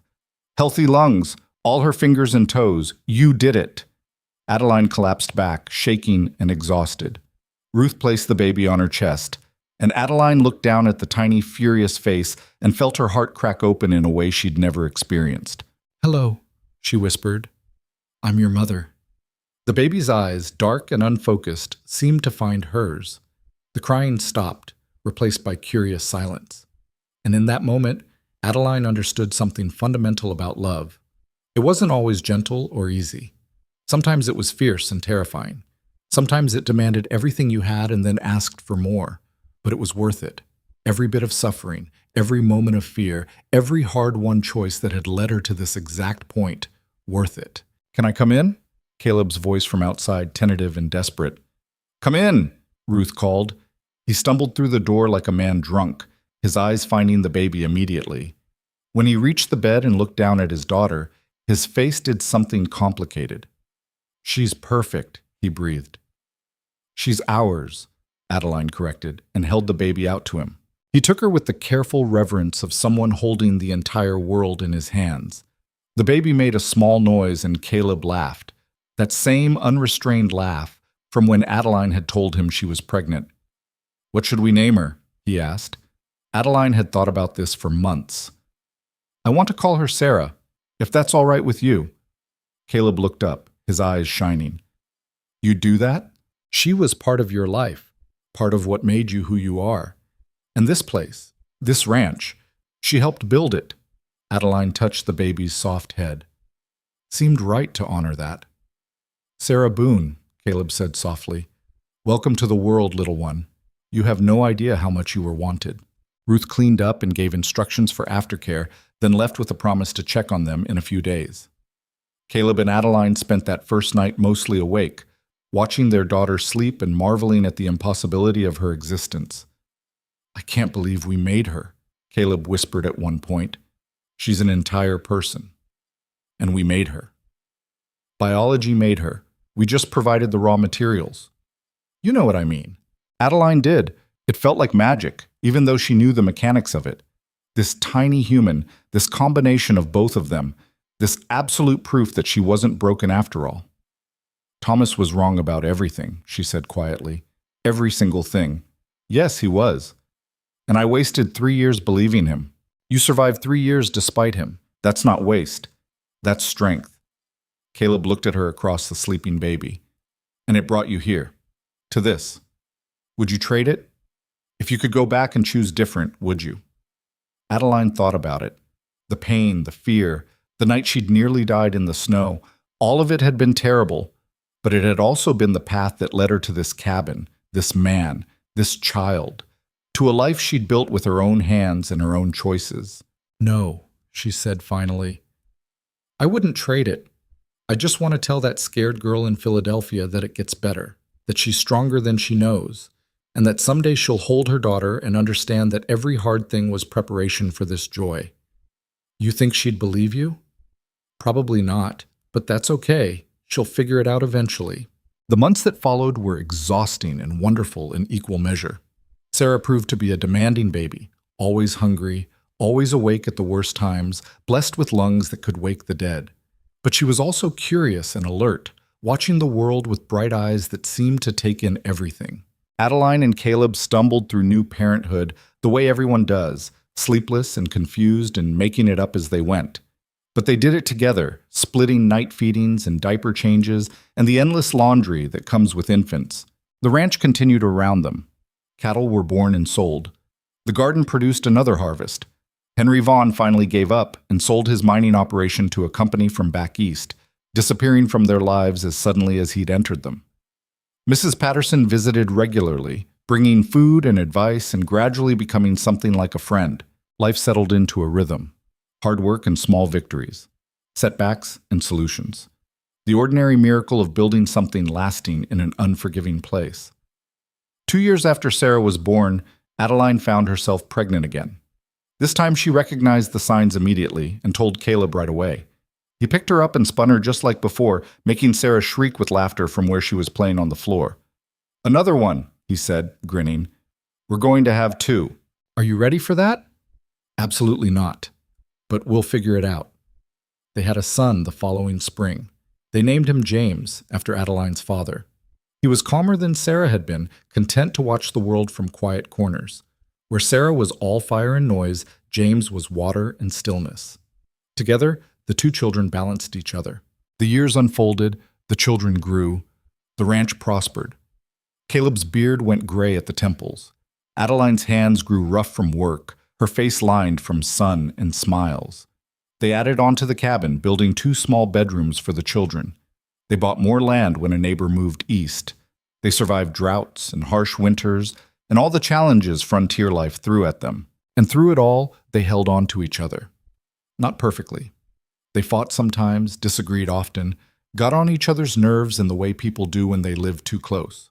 But they worked through it, chose each other again and again, even when it was hard. One winter evening, when Sarah was 10 and James was 8, the family sat around the fire while snow fell outside. Sarah was reading aloud from a book, her voice confident and clear. James was whittling a piece of wood under Caleb's supervision, and Adeline was mending a shirt, her hands moving automatically through familiar motions. "Mama," Sarah said, looking up from her book, "Mrs. Patterson said you came here from Philadelphia. Is that true?" "It is." "Why did you leave?" Adeline glanced at Caleb, who gave her a small nod. They'd known this conversation would come eventually. "I married someone who wasn't kind to me. When he died, I chose to stay here instead of going back east." "Was he Papa?" "No. Papa came after. He saved my life, actually." Sarah's eyes went wide. "Really? How?" "That's a story for when you're older." "I'm old enough now." "You're not," Caleb said firmly but kindly. Some stories wait until you can understand them fully. Sarah pouted but went back to her book. James didn't look up from his whittling, and Adeline caught Caleb's eye across the fire. So much history between them, so much pain transformed into purpose. Their children would learn it eventually, would understand that their family had been built from wreckage, that their mother had survived hell to find home. But not yet. Let them be children a while longer. Let them grow up believing the world was mostly kind, mostly safe. They'd learn the harder truth soon enough. Later, after the children were asleep, Adeline and Caleb stood on the porch watching snow fall. It reminded her of that first blizzard, the night everything changed. But this snow felt different, peaceful instead of violent, a blanket instead of a burial. "You ever regret it?" Caleb asked. "Staying here instead of going back to civilization?" "Never." "Do you regret pulling me from that snow?"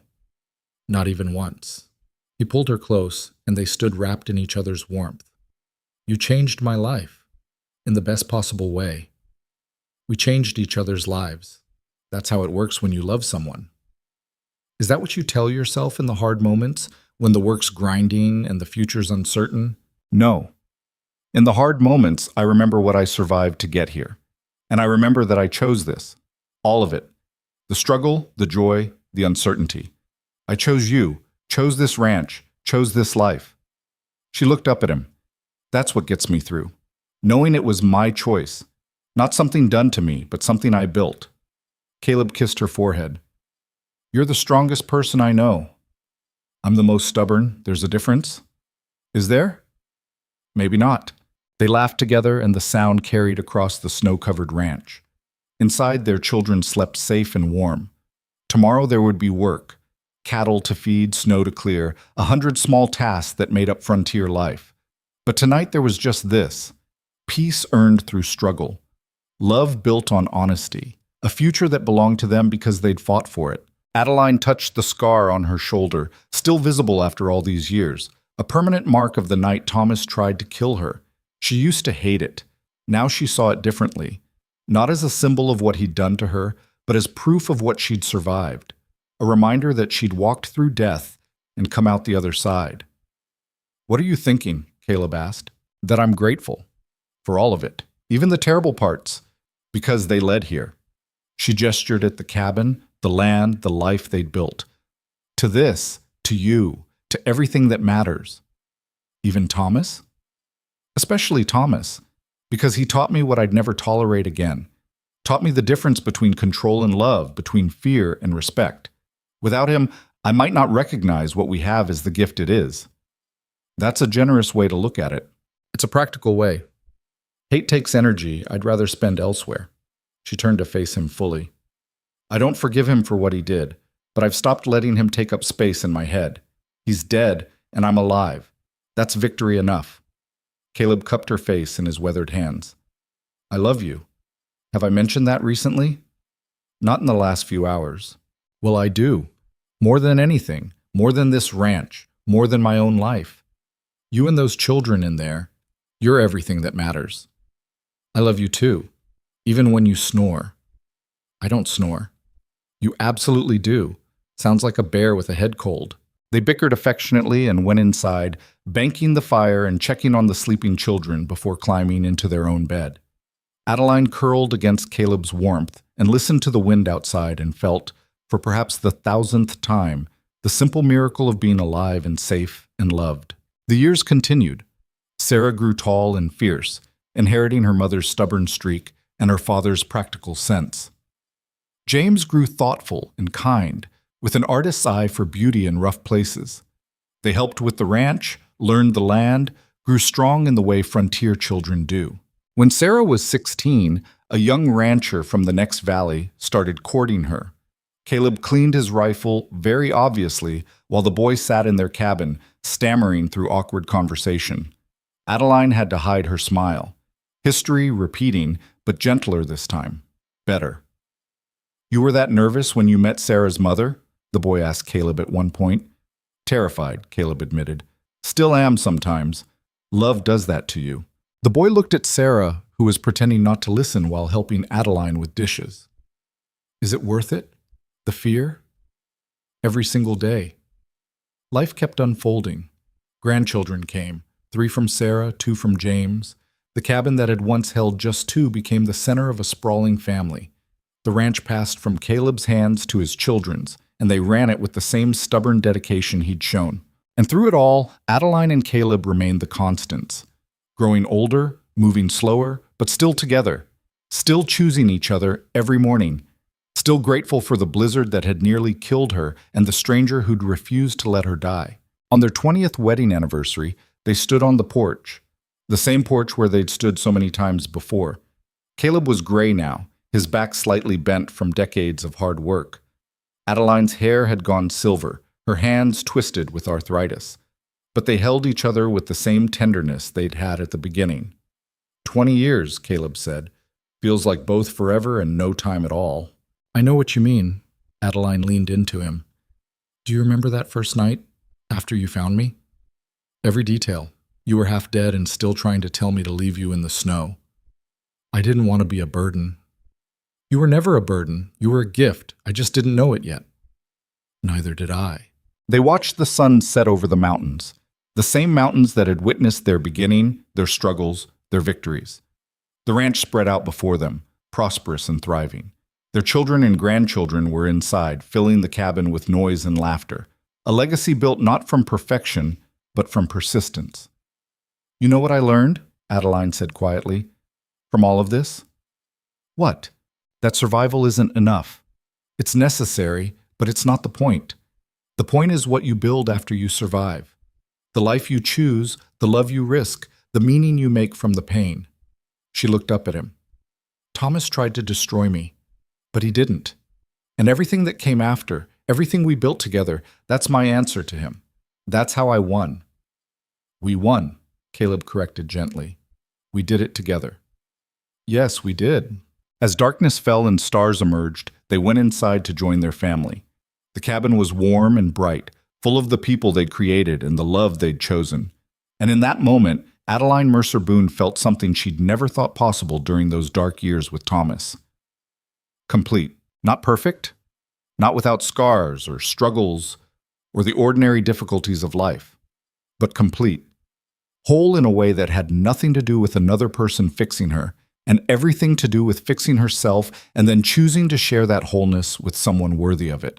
That winter, when the snow fell heavy and the wind howled like it had 20 years before, Adeline and Caleb would sit by the fire with their grandchildren and tell stories.